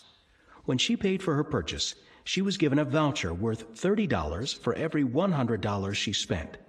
She spent about $300 and ended up with a $90 voucher. The voucher was given to her at the checkout when she paid and had an expiry date that was about 6 months into the future. However, more importantly, it only became valid from the day after its issue, so you couldn't just walk back into the store and use it immediately. You had to come back another day to use it. She came home and told me all about the amazing bargains she'd found out shopping, as wives tend to do. Next, she told me, "They had some shoes I think you'd like, and I've got this voucher here for $90. It would be a shame to waste it." Guess where I was dragged the next day? With half my Saturday afternoon gone trying out shoes that I didn't know I needed, we found ourselves at the register handing over another $200. The cashier told us the good news. We'd spent $200, so we were entitled to a $60 voucher. What happened next is a lesson in human psychology worth the additional $200. I watched my wife, who was tired of driving back and forth to this far-flung shoe store, almost plead with the cashier not to give her the $60 voucher, as she didn't want to drive all the way back, and she also didn't want to waste the $60 voucher either. The cashier smiled and apologetically said it was store policy and that she had to give out the vouchers. With one simple tactic, the store had almost doubled the initial transaction value and created psychological pain associated with not coming in for repeat purchases. How could you use a similar tactic to encourage repeat business? Note, this is completely different to discounting. This encouraged, almost forced, future purchases. Help them buy repeatedly with subscriptions. Some products or services like internet access, insurance, or electricity supply lend themselves naturally to a subscription business model. However, you need to think outside the square and take advantage of a revolution that's going on in the way that traditionally non-subscription products are being sold. The Dollar Shave Club turned cheap disposable razor blades into a subscription service. How brilliant is that? Not only have they created enormous value and convenience for their customers, but they now get to charge for their product every month until you say stop. Other product categories have followed suit, enabling you to buy monthly subscriptions to cosmetics, underwear, fruit, socks, pet food, and much more. A big, heavy bag of dog food now arrives automatically on my doorstep every 6 weeks. No more trekking to the pet store only to find it's out of stock. No more loading it in and out of the car and hauling it back home. It's automatic. I don't ever need to think about it again, and my supplier is presumably thrilled with the predictable income stream. If you sell consumables of any type, couldn't you turn your product into a subscription service? The side effect of this is that the customer's price shopping radar generally turns off when buying products by subscription. Whereas previously, I might have been tempted to look at discount offers on the particular brand of dog food I buy from the various pet food retailers in my area. Now my dog food shopping radar is off. I know it's automatically taken care of every 6 weeks, so why would I bother looking for it? Sure, your customer might do a market check every so often, but on a subscription service, they don't need to make a purchasing decision every time. If you're delivering extra value in the way of convenience, your customers likely won't even care that you're charging them more. People understand that convenience has a price, and for the most part, they're okay with that. Reactivation. If you're like most businesses, you're sitting on a gold mine in the form of a list of past customers. Past customers have trusted you enough to cross the chasm between prospect and customer. They may have stopped buying from you for any number of reasons, including a poor experience, better pricing elsewhere, moving out of the local area, or simply apathy because you didn't give them a compelling reason to come back. This list of past customers is of tremendous value because much of the hard work involved in getting prospects to know, like, and trust you has already been done. Now you just need to run a reactivation campaign to win them back. This is great for getting some quick wins and bringing in fast cash. Here are the basics of running a reactivation campaign. 1. Start by going through your customer database and pulling out names of past customers whom you haven't heard from or who haven't bought from you for a while. Obviously, you want to filter out any bad customers who you don't want back. 2. Create a strong offer to induce them back to you. A gift card, coupon, or free offer with a strong call to action usually works well. 3. Contact these past customers and ask them why they haven't returned. If it's something you did wrong, and if it's appropriate, offer an apology and describe what corrective action you've taken. If they reactivate and start buying from you again, Follow up with them afterwards to make them feel special. Some great reactivation campaign themes and headlines are, "We miss you," or "Have we done something wrong?" You can then describe to them how you've noticed they haven't bought from you in a while, and you'd love to have them back and show them how special they are to you. You get the idea. In an ideal world, reactivation campaigns should be unnecessary, but the reality is from time to time you'll mess up, lose out to a competitor, or just get complacent with your marketing. A reactivation campaign can reboot the relationship and contribute significantly to increasing customer lifetime value. Numbers tell us the whole story. I love a good story, and storytelling is a big part of what we do as marketers. But when it comes to measuring and managing the success of your business, stories often obfuscate the truth. If you've ever watched the television show Shark Tank, you'll know exactly what I mean. In case you've never watched it, Shark Tank is a reality show on which entrepreneurs pitch their business to a group of wealthy investors, referred to as sharks, in the hope of securing them as an investor. It always starts in the same predictable manner. The entrepreneur introduces their product or service, describes what problem it solves, and usually demonstrates it. They usually end the presentation by telling the sharks what a great investment opportunity their business is. The sharks will then respond with a few softball questions, and then, inevitably, comes the one that's on the mind of every prospective investor. "Tell us about your sales numbers." That's usually when most of the amateur entrepreneurs squirm and start telling a long, convoluted story about why there are very few or no sales. You also see great examples of these sort of weasel stories in many company prospectuses and investor reports. They dedicate pages upon pages to telling their story. They brag about how great their products and services are, describe what great future prospects they have, and back it all up with beautiful graphs illustrating a healthy growth trajectory. Then you get to their actual numbers, and it's a sea of red. When I'm in the mood for some good fiction, I skip the Stephen King novels and head for one of these reports instead. They can be a very entertaining read. You've likely heard the often quoted management maxim that what gets measured gets managed. Marketing is a game for which you need to constantly measure, manage, and improve your numbers. You don't need a long, convoluted story. You just need the numbers, because numbers tell us the whole story. Your doctor just needs several key numbers, and they pretty much know the state of your health. Your accountant just needs a few key numbers, and they know the state of your business. The same is true of your marketing. You need to know and continually improve your numbers. In a moment, I'll demonstrate to you why this is so powerful, but for now, here are some of the key numbers you need to know. Leads. Calculate the number of new leads that come into your business. Lead capture and lead nurturing were covered in chapters 4 and 5. Conversion rate. Calculate the percentage of leads you converted into paying customers. We covered sales conversion in chapter 6. Average transaction value. Know the average dollar amount that customers spend with you. We looked at several ways of increasing this number earlier in this chapter. Break-even point.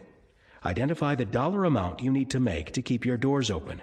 It encompasses such things as rent, staff, utilities, and any other ongoing operating expenses. All of these numbers are typically measured on a monthly basis, but depending on the size of your business, you could measure them weekly or even daily. Now, let's look at an example that demonstrates how powerful measuring, managing, and improving these numbers is. Imagine you run an online store that sells consumer electronics.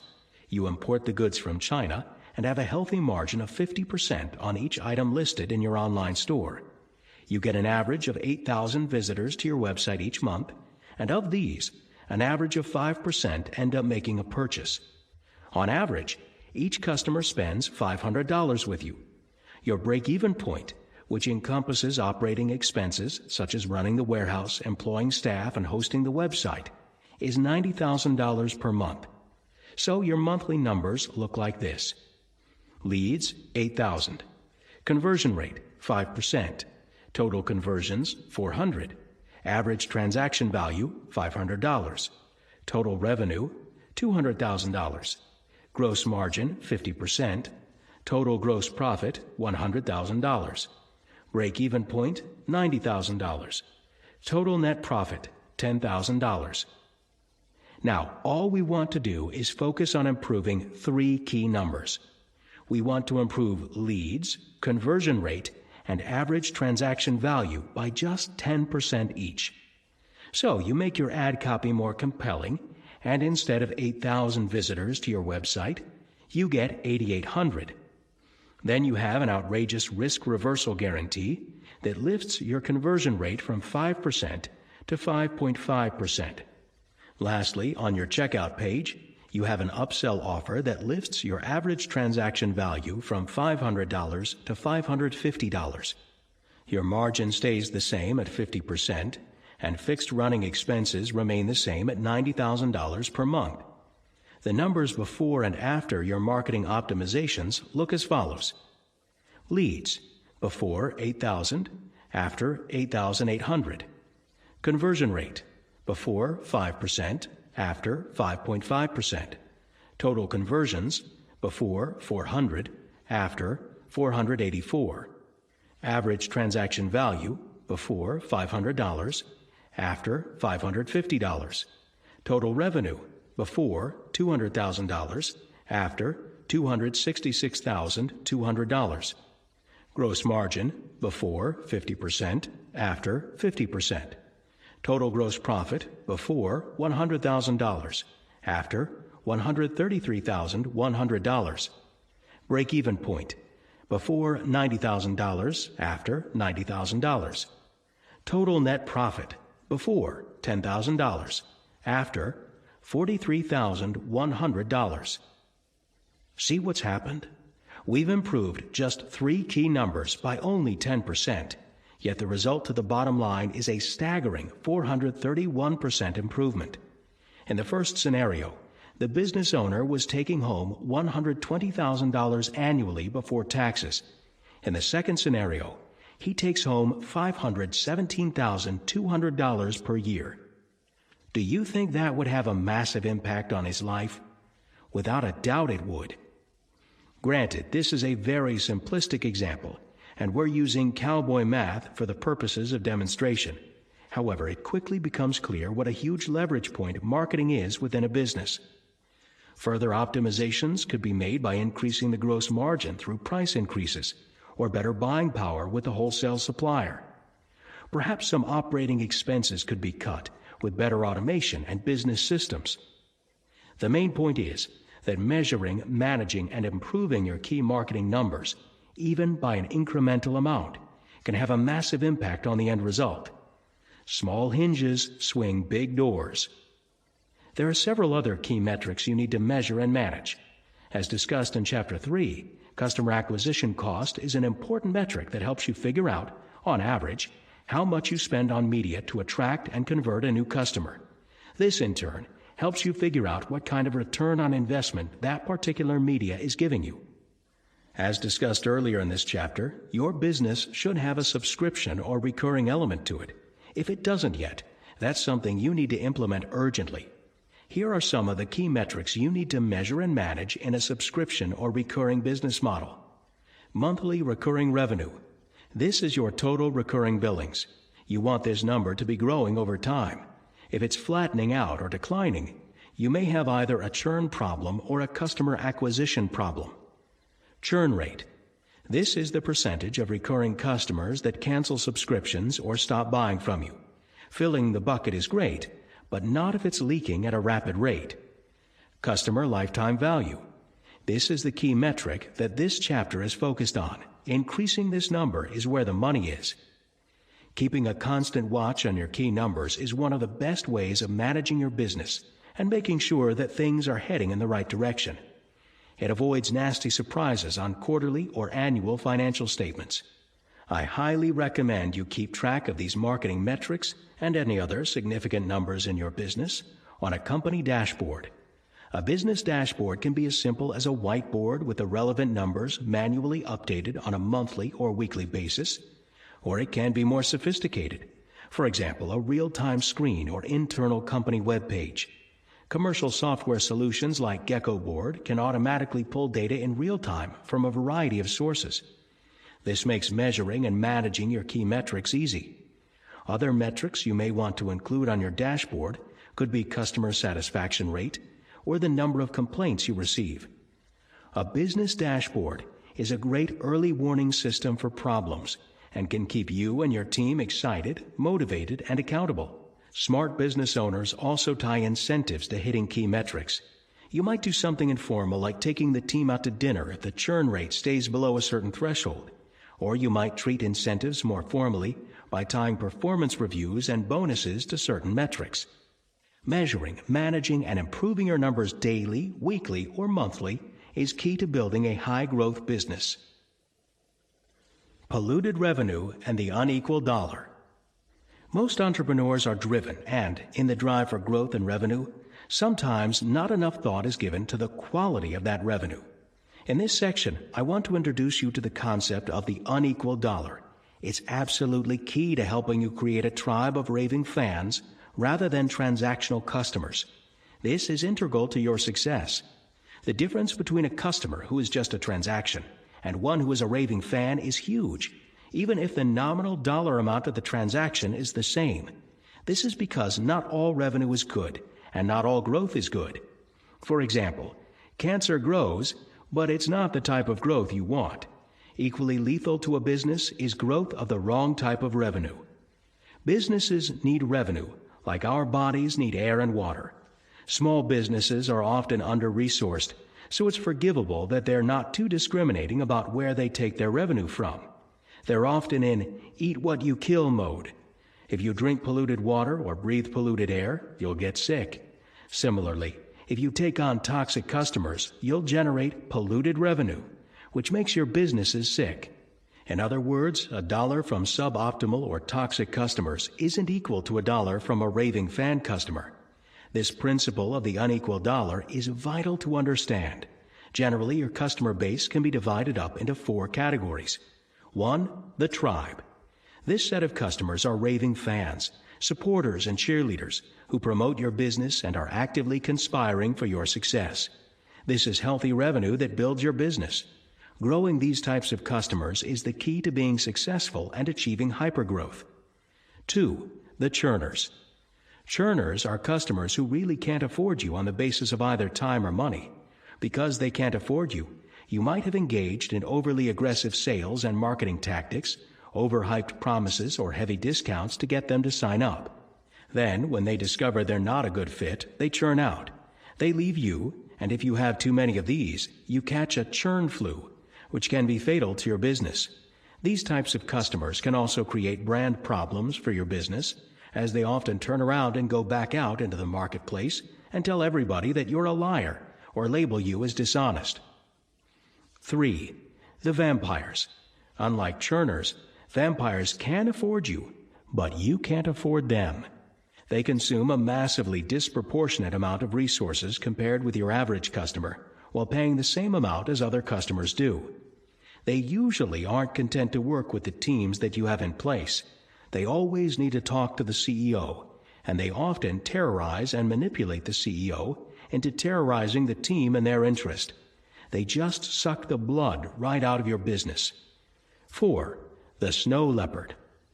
This might be your biggest customer, one who makes up a very large chunk of your revenue and pays you a lot of money. They're exquisite and beautiful, but extremely rare and almost impossible to replicate. Most businesses have a client like this. They also tend to be customers who are fun to work with. They're so wonderful that the team and the leaders in the business love to spend a lot of time with them. Overall, they're a bad investment because they're so rare and therefore don't represent a great growth strategy. Another more formal way to categorize customers is using the Net Promoter Score, NPS. NPS has been created to measure customer loyalty and satisfaction. In NPS terminology, customers are either promoters, detractors, or passives. NPS can be as low as -100, everybody is a detractor, or as high as +100, everybody is a promoter. An NPS that is positive, that is higher than 0, is felt to be good, and an NPS of +50 is considered excellent. The Net Promoter Score is calculated based on responses to a single question. How likely is it that you would recommend our company/product/service to a friend or colleague? The score for this answer is most often based on a scale between 1 and 10. Those who respond with a score of 9 or 10 are labeled promoters. Those who respond with a score of 0 to 6 are labeled detractors. Those responding with 7 and 8 are labeled passives. Often the scoring is then followed with an open-ended question asking for reasons behind the customer's rating. These reasons can then be used by management for follow-up action. Whether you use more formal metrics like the NPS, along with labels like promoters and detractors, or you use less formal techniques and labels like tribe, churner, and vampire to categorize your customers, it's important that you don't treat all customers and revenue equally. Don't let yourself get fooled into thinking that all revenue is good. Fire problem customers. Firing customers? That seems a very foreign concept to most business owners who are desperately trying to find new customers and new business. It may also seem bizarre that in a book all about marketing and customer acquisition, we have a section dedicated to firing customers. However, as discussed in the previous section, not all dollars are equal and not all revenue is good. You'll sometimes get to a stage at which you know that you got toxic customers and polluted revenue. You know it's sucking the life out of your business and you can't let it go on anymore. Not firing problem customers is likely costing you huge amounts of time, money, and aggravation. You've likely heard that old business cliche, the customer is always right. I'm here to tell you the customer isn't always right. Rather, the right customer is always right. Taking this cliche in its original form seriously will mean you live your business life as a doormat, spending your time trying to please or retain problem customers like vampires and churners. Unlike red wine, problem clients don't get better with time. First, a clarification. I'm not talking about customers who have a legitimate cause for complaint. Customers who have a genuine complaint are valuable intelligence assets. It's often this sort of customer that can help you uncover weaknesses in your business. They may even reveal something that was causing you to lose business without you knowing because other unhappy customers didn't complain. They simply stopped buying from you. Fixing legitimate complaints from customers can strengthen your relationship with them and makes your business more robust. A customer who sees you responding to and resolving their genuine complaint is far more likely to buy from you again and recommend you to others. They feel validated, respected, and taken seriously. Let's define problem customers. For whatever reason, there's a percentage of the population that's never happy. These people tend to fall into the categories of detractor/vampire/churner. They're always whining, dissatisfied, and feeling like everyone's out to take advantage of them. You could shower them with gold and provide your product or service for free, and they'll find something to complain about. These people are like a cancer, sucking the life out of you and your business. I suggest you cut them loose as quickly as possible. I have, without exception, across multiple businesses and industries, found that it's the low-value, price-sensitive customers who complain the most, waste huge amounts of your time, and always need to be chased for payment. The high-value customers, who are the most profitable, tend to pay on time, treat you with respect, and value your services. It seems counterintuitive, but it's been proved true in every business I've ever been involved with. I suggest that as part of your regular housekeeping activities, you fire these low-value problem clients. As business owners, we often get faked out by thinking that as long as we keep the gross sales numbers high, there's bound to be enough net left over to make it all worthwhile.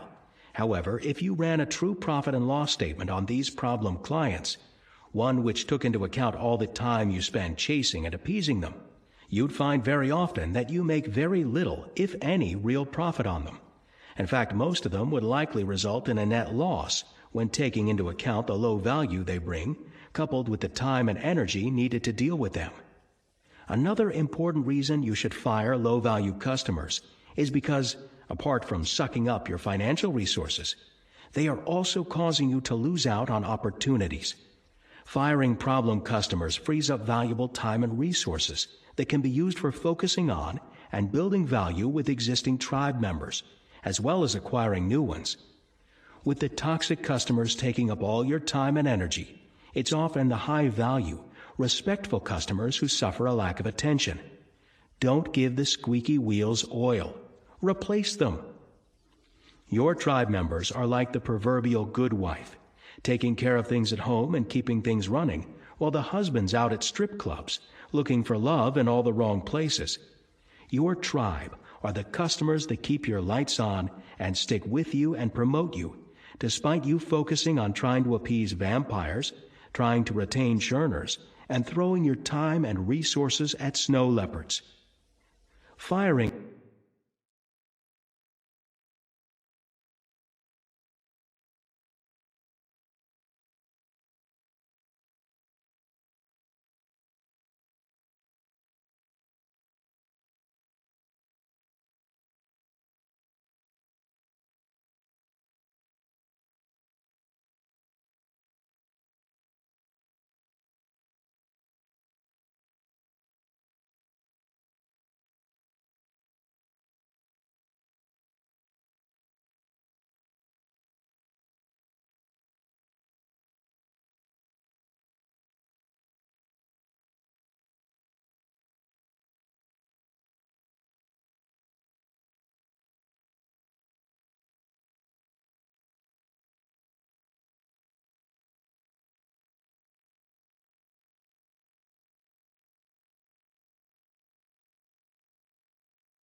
Chapter 9. Orchestrating and Stimulating Referrals. Chapter 9 Summary. Orchestrating and stimulating referrals is an active process. Many businesses wish and hope for referrals, but don't have a deliberate system for making them happen. By implementing some simple tactics, you can make the flow of referrals a more reliable part of your marketing process. Highlights covered in this chapter include why relying on word of mouth is a losing strategy, how to ask for referrals without looking needy or desperate, the law of 250 and how it relates to getting an ongoing stream of referral business, the psychology behind referral marketing and how to compel existing customers to want to give you referrals, how to create a win-win scenario with joint ventures, how to profit by referring your customers to others, what branding really is, and how to build brand equity in your business. Orchestrating and stimulating referrals. Don't rely on a free lunch. Whenever I speak to business owners about how they market themselves, word of mouth almost always comes up as the primary or only form of marketing they rely on. This used to shock me, but now I've come to expect it. When I say word of mouth marketing here, I'm talking about the passive type where you hope that by doing a good job, word will spread and more customers will come your way. Notice that the name of this chapter isn't Sit and Wait for Referrals. It's called Orchestrating and Stimulating Referrals. This implies that making referrals happen requires something very active on your part. Yet many business owners see referrals as out of their hands and something that just hopefully happens. While passive word-of-mouth marketing is great, it's an extremely slow and unreliable way of building a business. Assuming you do everything right, it can take many years, even decades, to build a successful business on the back of word of mouth alone. As discussed in Chapter 3, having only a single source of new business is extremely dangerous, but being unable to control that source makes it doubly so. Word of mouth is the business equivalent of a free lunch. Sure, it's nice when it comes your way and you appreciate it, but do you really want to rely on it to feed yourself and your family? By being solely reliant on word of mouth, you're putting the fate of your business in the hands of others, hoping they both like you and remember you often enough to regularly send new business your way. This is an extremely dangerous path to be on. If it's similar to what you do in your business, now's the time to start building a much more robust referral marketing system. You need to actively orchestrate and stimulate referrals rather than just hope and wait for them to happen.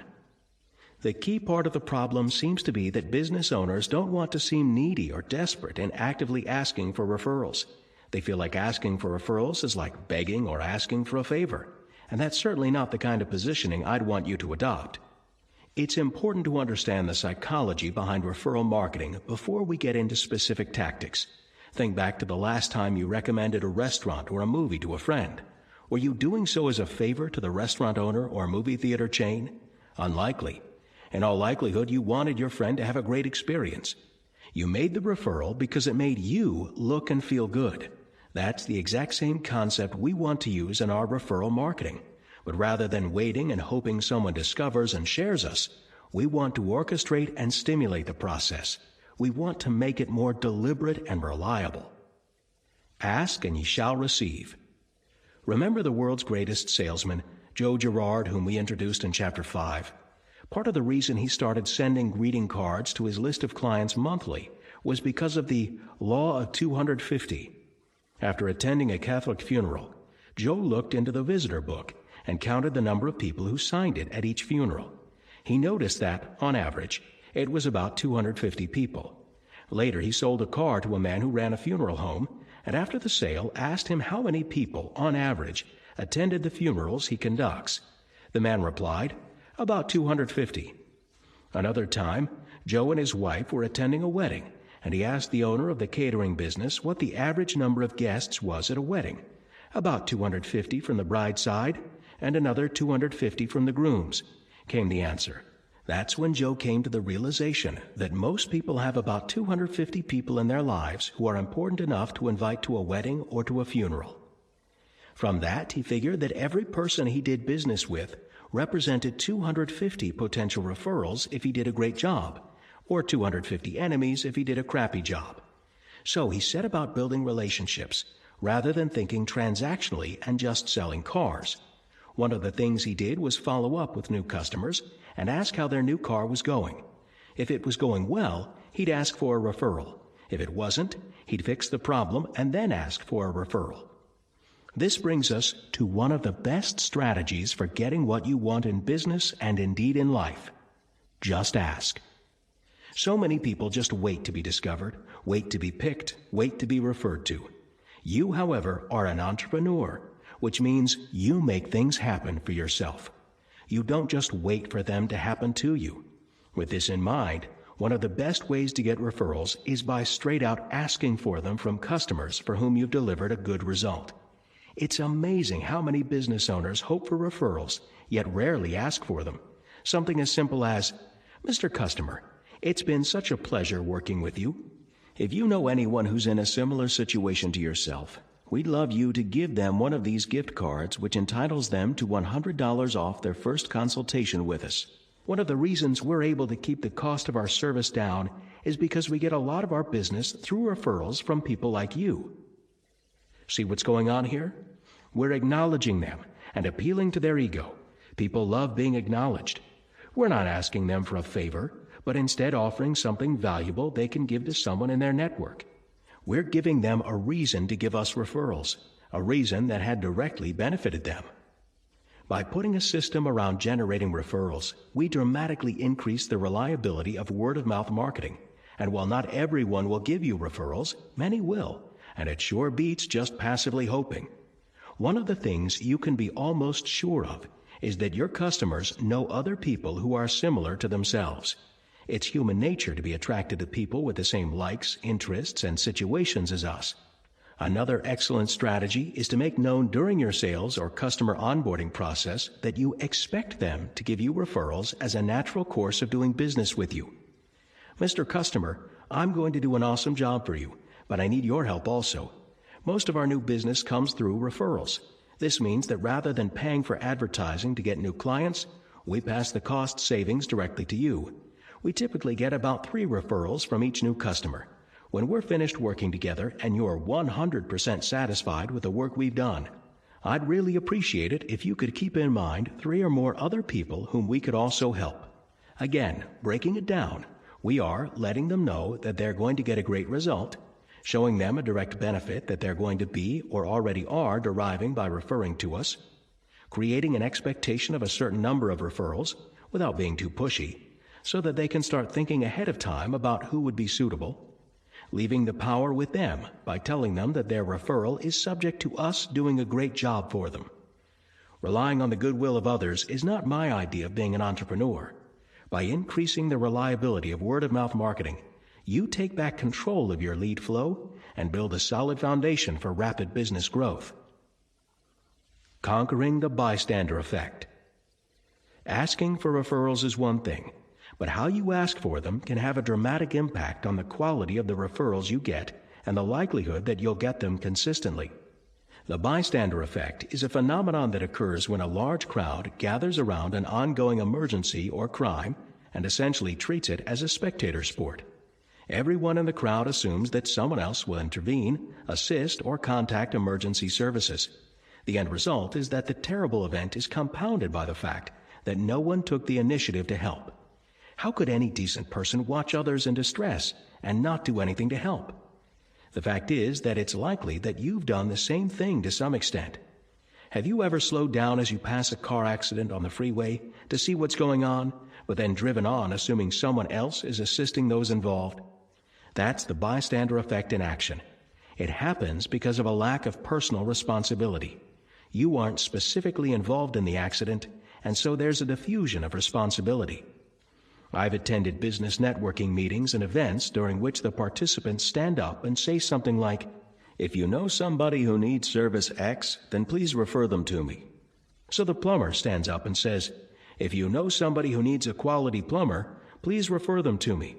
Then the IT guy stands up and says, "If you know somebody who needs help upgrading their computer system, please send them my way." Who's somebody?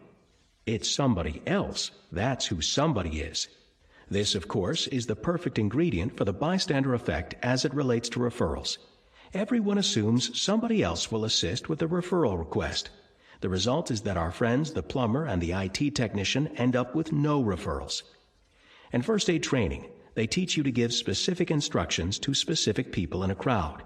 They teach you not to call out, "Somebody call an ambulance," or "Somebody get a blanket." As we've already established, somebody is somebody else. Instead, they teach you to make eye contact, point to a specific person, and give them specific instructions. You point directly at the man with the green hat and you say, "You, call an ambulance." You point at the woman in the yellow jumper and say, "You, get a blanket." Now you have specific people who have specific tasks to carry out. A sense of personal responsibility kicks in, and the odds that those tasks get done have gone up exponentially. The same thing is true of referrals. You have to be very specific in your requests for referrals. This significantly increases the odds that they'll happen. To better understand the mechanics of how referrals happen, we must first understand that all referrals happen through a conversation between 2 or more people. When these conversations are happening, 3 things must happen for someone to refer you. 1, they have to notice that the conversation is about whatever it is that you do. 2, they have to think about you. 3, they have to introduce you into the conversation and, ultimately, introduce you to the person they're talking to. So, for example, if you're a financial planner, don't make a vague, fluffy referral request like, "If you hear about somebody who needs to talk to a financial planner, please refer them to me." First, no one ever needs a financial planner. They need a solution to a specific problem that a financial planner can solve for them. For example, they may be nearing retirement age and want to make sure they'll have enough money to live comfortably throughout their retirement years. So you start with a specific problem that the potential prospect has that you can solve. Next, you need to think about who could give you that referral. So you start going through your database of clients, and you notice you have several real estate agents on your books. It's logical to assume that someone nearing retirement age might think about downsizing. Perhaps their children have grown up, gone to school, and left home. So now they're in a house that's too big for them, and there's too much maintenance. They may be thinking about selling and looking to buy something a bit smaller with lower maintenance. Last, perhaps some local or national event may have occurred, and that's triggering people at or near retirement age to retire or think about retiring.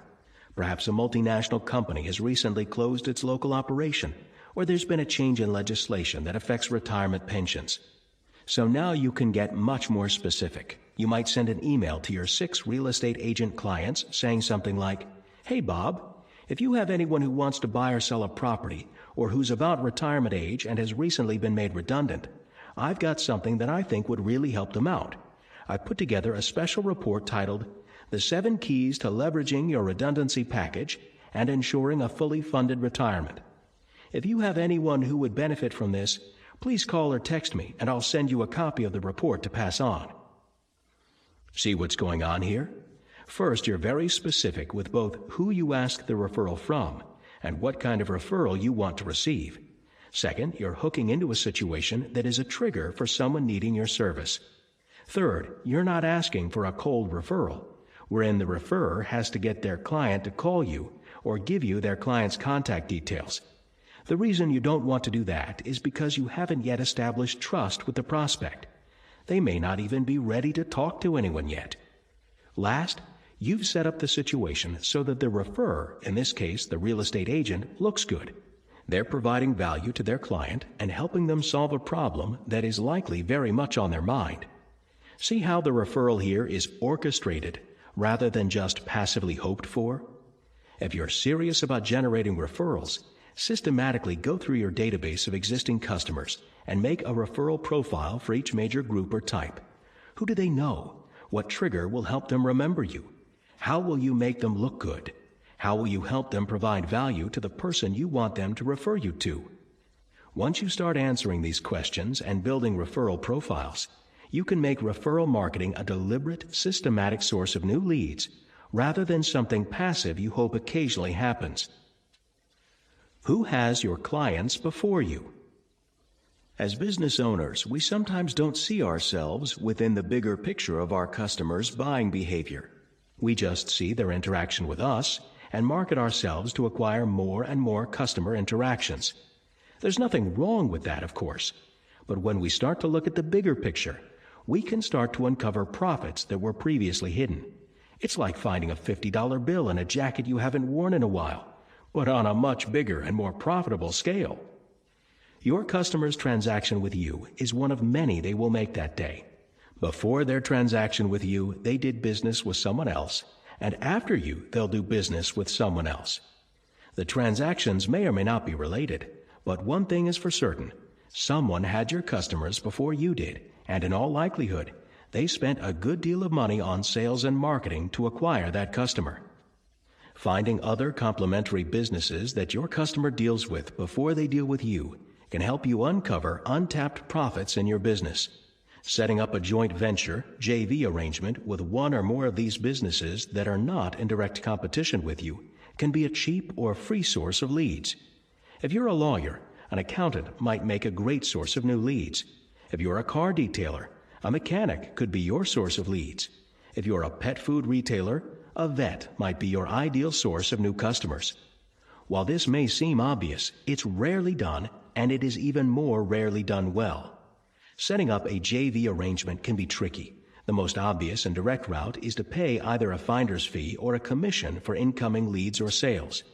However, some business owners may not feel comfortable about taking cash for leads they send you, and in some industries, this may not even be legal. While it's smart to pay for leads of known buyers who are hot, there are other less direct ways that work just as well or better. One awesome strategy involves creating a gift card or voucher for your products or services. Let's say, for example, your business is Mike's Pet World, a pet food retailer. You could create an arrangement with a local vet, find out what kind of pet food this vet recommends to his clients, then create a voucher or gift card that he can give away to new clients. The beauty of this is that it is goodwill all round. No sales pressure, no conflicts of interest. The vet would say something like, "I recommend XYZ dog food. You can buy it at most pet food retailers, but you're a good customer, so here's a $50 voucher that you can redeem at Mike's Pet World, which is just down the road. They always carry plenty of stock of XYZ dog food. It's a win-win for every party involved. The vet creates massive goodwill with the customer because he is essentially handing them $50 for free. The customer receives an unexpected discount. You, as the owner of Mike's Pet World, acquire a new customer whose lifetime value is potentially huge in exchange for a voucher with a face value of $50 and a wholesale cost which is much less. You also get transferred much of the goodwill the customer already has with their vet. Now, it's true, not all customers will redeem a gift card or voucher, but the vast majority will. It feels too much like throwing out money to throw out something with a monetary value attached with it. Let's say that you conservatively calculate that the average lifetime value of a new customer at your pet store is $5,000. You've given away a part of the profit from a sale you would have never had. Genius. Flipping it back the other way, you should look to see who has or wants your clients after you're done servicing them. This can become a great secondary source of revenue to you, while increasing the value of your offering to the end customer. Here are a few methods to monetize your existing customer base in this way. Sell the leads. There's very likely someone else in a complementary but non-competitive line of business who would be willing to pay handsomely for hot, qualified leads. One caveat here is to ensure that you have your customers' explicit permission to pass on their details. Exchange the leads. If you don't want to, or if it's not appropriate to accept payment for leads, you could set up a two-way lead exchange program with someone else in a complementary business. They send you their customers and you send them yours. Again, the same caveat as selling leads applies. Never give out your customers' confidential details without their permission. Resell complementary products and services. You could buy complementary products and services on a wholesale or white label basis and resell these to your customer base. The benefit of this model is that you maintain full control of the relationship and never hand over your customer details to a third party. Become an affiliate referral partner. This is similar to the model of selling leads, except that instead of being paid per lead, you get paid a commission on sales made by the third party you're referring to. This can be extremely profitable, especially for scenarios in which you get a trailing commission on all future sales. Refer once and get paid forever, or at least a long time. Many people in industries such as insurance, telecommunications, and finance have built highly profitable businesses based on this model. Look at who has your customers before you and after you, and find ways of creating value in both directions. This can become an important source of new customers and new revenue for your business. Building your brand. There's an enormous amount of confusion, especially among small businesses, about what a brand is. A search on the internet gives the following diverse range of answers. It is the emotional and psychological relationship you have with your customers. It is a type of product manufactured by a particular company under a particular name. It is the name, term, design, symbol, or any other feature that identifies one seller's product distinct from those of other sellers. It is the idea or image of a specific product or service that consumers connect with by identifying the name, logo, slogan, or design of the company who owns the image or idea. All of these are only partial answers. I like to eliminate fluff and keep things simple. So here is my definition. A brand is the personality of a business. In fact, you can use the well-understood word personality as a direct substitute for brand. That instantly clarifies the meaning. Think of your business as a person. What attributes make up its personality? What's its name?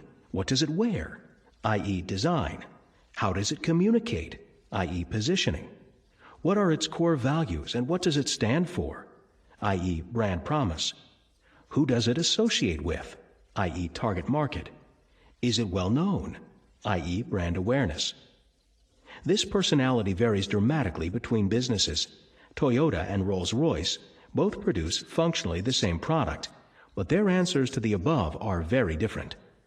Some small businesses look at the flashy advertising campaigns of well-known brands like Apple, Coca-Cola, and so on, and get caught up thinking that they also need to spend time, money, and effort building brand awareness. That's putting the cart before the horse. Let me ask you a simple question. What came first, The sales or the brand awareness? The sales, of course. It's true that as a company gets bigger, brand awareness does feed sales. However, don't look at what they do now as big companies. Look at what these businesses did to get big in the first place. When they were small, they certainly didn't spend huge amounts of money on flashy ads and brand awareness. They hustled, they closed deals, and sold their products. If Apple and Coca-Cola didn't concentrate on sales to begin with, they wouldn't exist today, and there'd certainly be no awareness of them. That's why I tell small business owners the best form of brand building is selling. If a brand is the personality of a business, what better way is there for someone to understand that personality than by buying from you? As we discussed at the beginning of this book, trying to emulate the marketing practices of large businesses is a major mistake. When all is said and done, branding is something you do after someone has bought from you, rather than something you do to induce them to buy from you. In the same way that you get a sense of someone's personality after you've dealt with them, so too it is with your business and its personality or brand. Brand equity is the goodwill you build up that compels people to do business with you rather than your competitor. I once heard brand equity described as customers crossing the road to buy from you, even though there's a supplier of an equivalent product on their side of the street.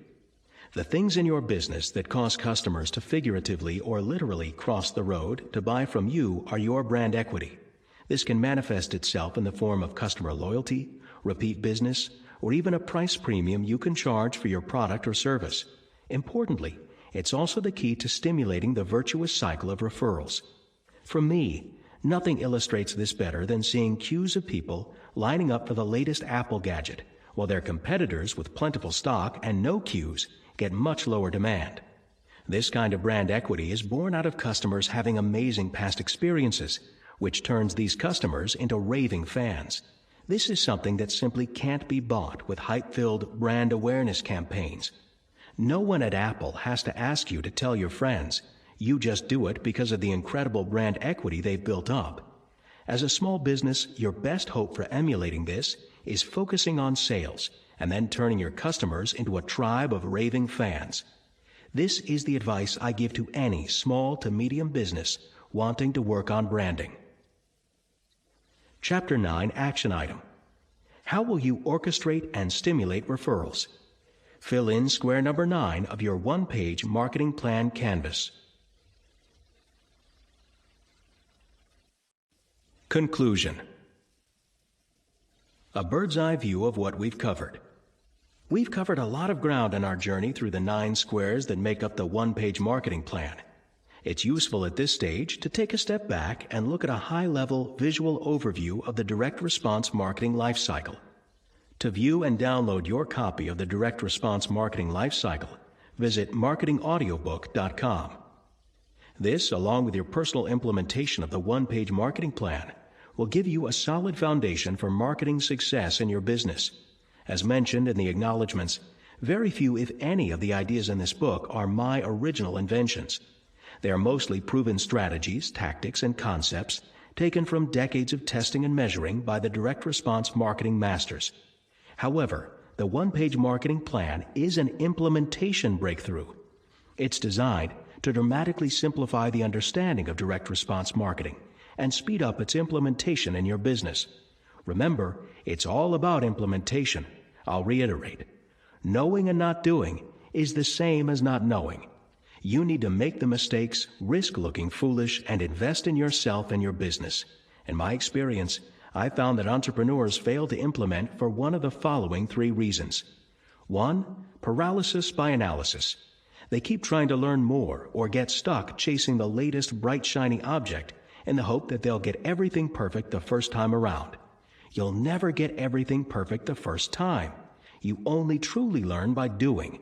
Don't let perfectionism become a source of procrastination to you. Remember, 80% out the door is better than 100% in the drawer. Successful entrepreneurs have a bias for action, implement quickly, and course correct along the way.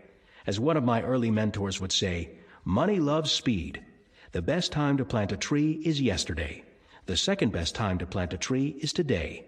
If you've been putting off building and implementing a marketing system for your business, then it's time to plant that tree and get started immediately so that you can reap the fruits of your labor in the future. 2. Inability to delegate. As mentioned in Chapter 5, business is a team sport. I don't know of any successful entrepreneur who doesn't have a team behind them. You have only 24 hours a day, so the only way you can get more achieved in a day is by using other people's time. Even more importantly than other people's time is other people's specialist expertise. This can reduce your learning time by years compared to trial and error. What you don't know will hurt you. Hiring specialist expertise will save you time, money, and huge amounts of frustration. The ability to get independent and sometimes difficult people all to go in one direction working on behalf of your cause is a skill you should commit to mastering.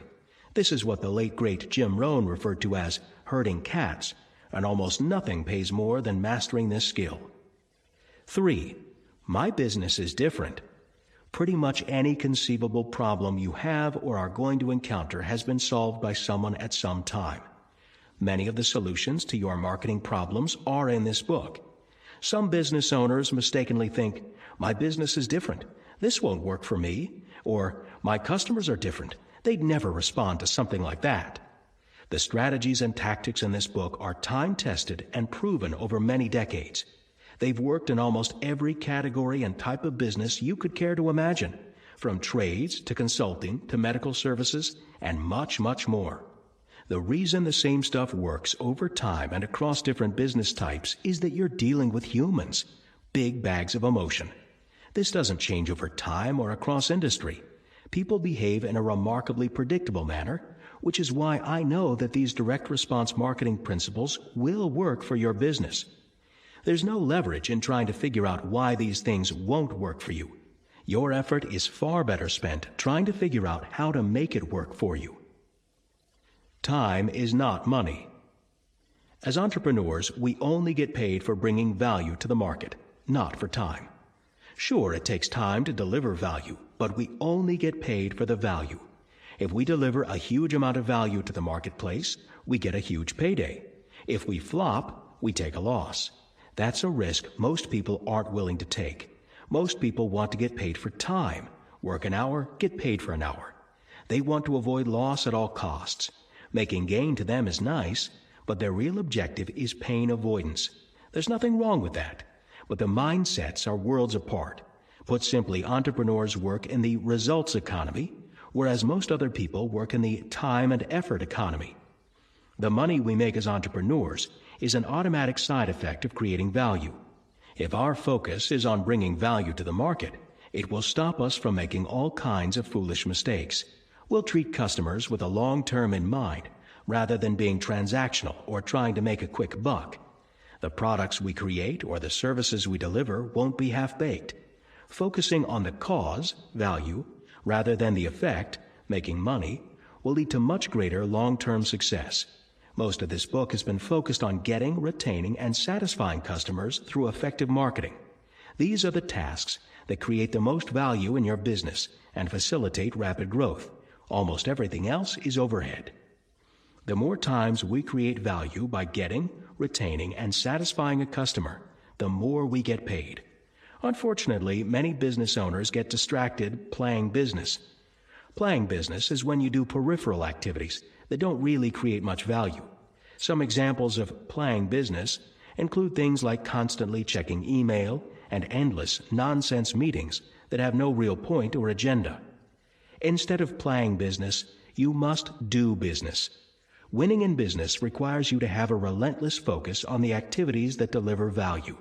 You must fight a daily battle with distraction, interruption, and procrastination. If you allow yourself to be distracted from the value-creating work of getting, retaining, and satisfying customers, your business will struggle or fail.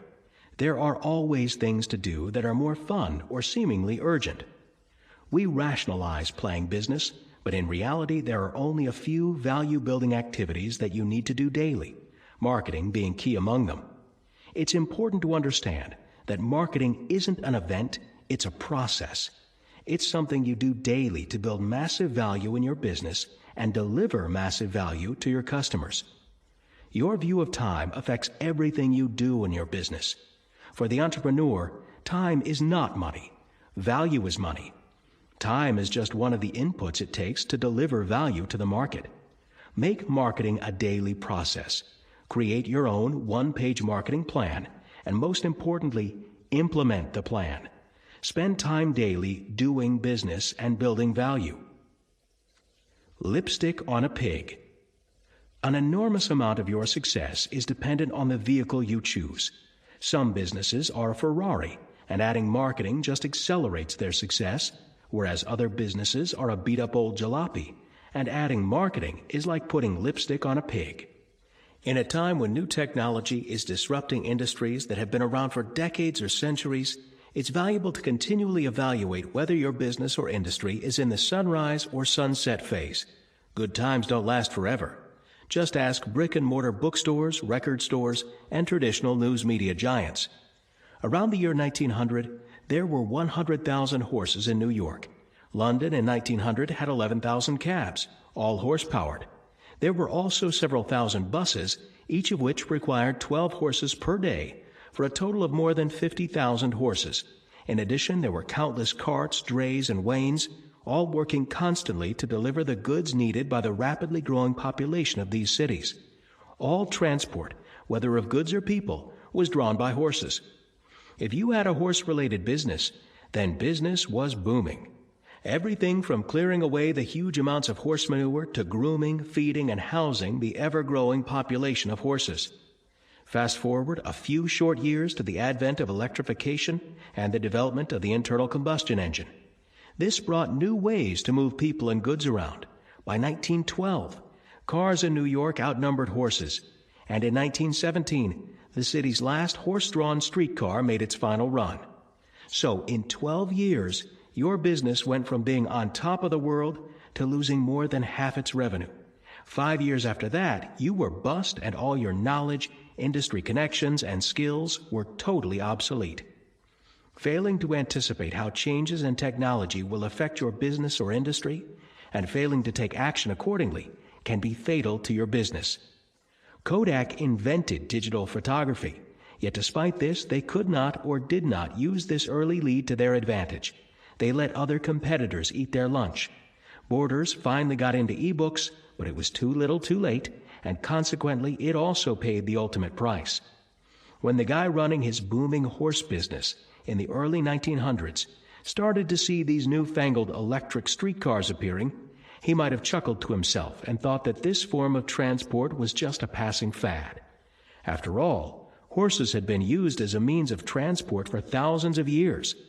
Then, a few years on, when more and more of his revenue was being eroded by the new technology, he might have started pining for the good old days when things were going well. He might have even become angry about what was happening and expected the government to intervene. See anything similar happening today? Various industries, including manufacturing, news media, and bricks-and-mortar retail, are either in crisis or on the verge of crisis. Globalization, the internet, and new technology is hurting them, big time. They are whining and crying about the state of things, lobbying for government intervention, and hoping the good old days will soon return. But the good old days aren't coming back, at least not for them. Why don't they just embrace the new technology and get on board with it? Some of them will, but most won't, because they have the same mindset as a turkey does. Nassim Taleb, best-selling author of The Black Swan, tells the story of a turkey who is fed by a farmer every morning for 1,000 days. Eventually, the turkey comes to expect that every visit from the farmer means more good food. That's all that has ever happened. So the turkey figures that's all that can and will ever happen. In fact, on day 1,000, it's at the peak of its confidence. After all, it now has 1,000 days' worth of track record on which to base its confidence. With a track record like that, what can possibly go wrong? But then, day 1,001 arrives. It's 2 days before Thanksgiving, and when the farmer shows up, this time he hasn't got food in his hand. Instead, he has a recently sharpened axe. The turkey learns very quickly that its expectations were catastrophically off the mark, that the good old days weren't going to last forever. So now Mr. Turkey is dead. Don't be a turkey, and don't run your business like one. In times past, almost all the value of a business was in its physical assets, things like real estate, plant and equipment, inventory and distribution infrastructure. Today, almost all the value of a business is in the eyeballs it has access to and the customer base it has acquired. Look at what's happening today and the central role that acquiring customers through effective marketing plays. Uber, the world's largest taxi company, owns no vehicles. Facebook, the world's most popular media owner, creates no content. Alibaba, the most valuable retailer, owns no inventory.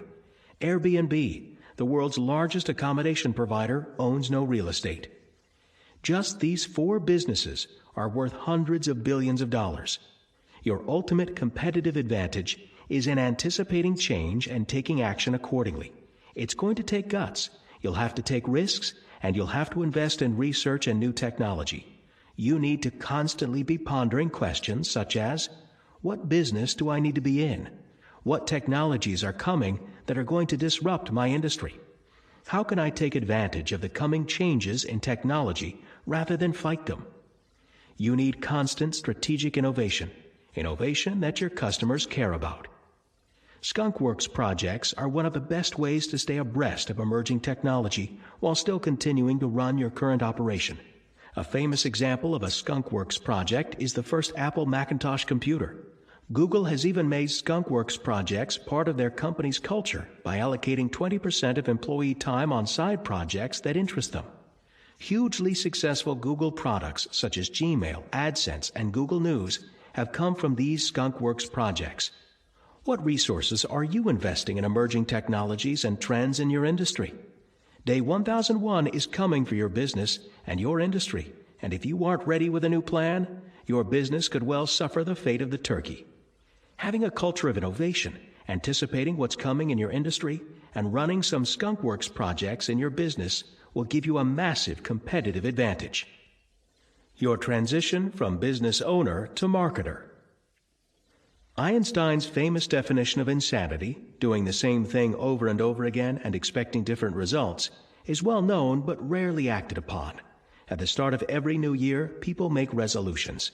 Typical ones are to lose weight, quit smoking, and get out of debt. They hope that things will magically become better for them as the clock strikes midnight on the December 31st.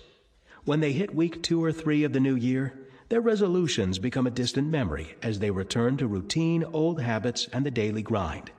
Resolutions are close cousins of wishes, basically nothing more than goals that have no plan or action behind them. Chances are, if nothing changes in your regular routine, nothing will change in your business or personal life. One of the commonalities amongst high-growth businesses is that they have a strong focus on marketing. They make marketing a regular routine in their business and execute their marketing plan continuously. Conversely, failed and struggling businesses either neglect marketing altogether or do random acts of marketing with no plan or structure. They try random tactics once or twice and give up when they don't see immediate success. That's not a marketing plan. That's a recipe for disaster. Others mistakenly believe that having a great product or service is enough to get the word out there. The graveyards of failed businesses are full of businesses that had excellent products and services. For the most part, they failed because those running them didn't pay enough attention to marketing. Remember, no one knows how good your product or services are until after the sale. Before they buy, they only know how good your marketing is.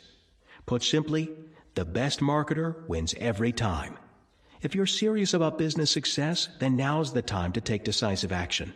It's time to decide to become a great marketer and transform yourself from a business owner to a marketer who owns a business. Once you make this exciting transformation, you and your business will never be the same again. It's my belief that this audiobook is a marketing implementation breakthrough because it makes creating and implementing your own marketing plan easy. It can help you start or accelerate your journey from business owner to marketer. Marketing is the master skill of business. It will help you make your current business a success and, importantly, it will help make other businesses and enterprises you may be involved with in the future successful. Throughout this book, you've been the recipient of some extremely valuable information. It's information that most of your competitors will never know or seek out. That puts you at a huge advantage if you take action. I urge you to take action. As mentioned in the beginning of this book, knowing and not doing is the same as not knowing. If you continue to do what you've always done, you'll continue to get the same results you've always gotten. Building a successful business enables you to live life on your own terms. You deserve business success, and it is attainable for you. I invite you on that journey of building an extraordinary business and living life on your own terms.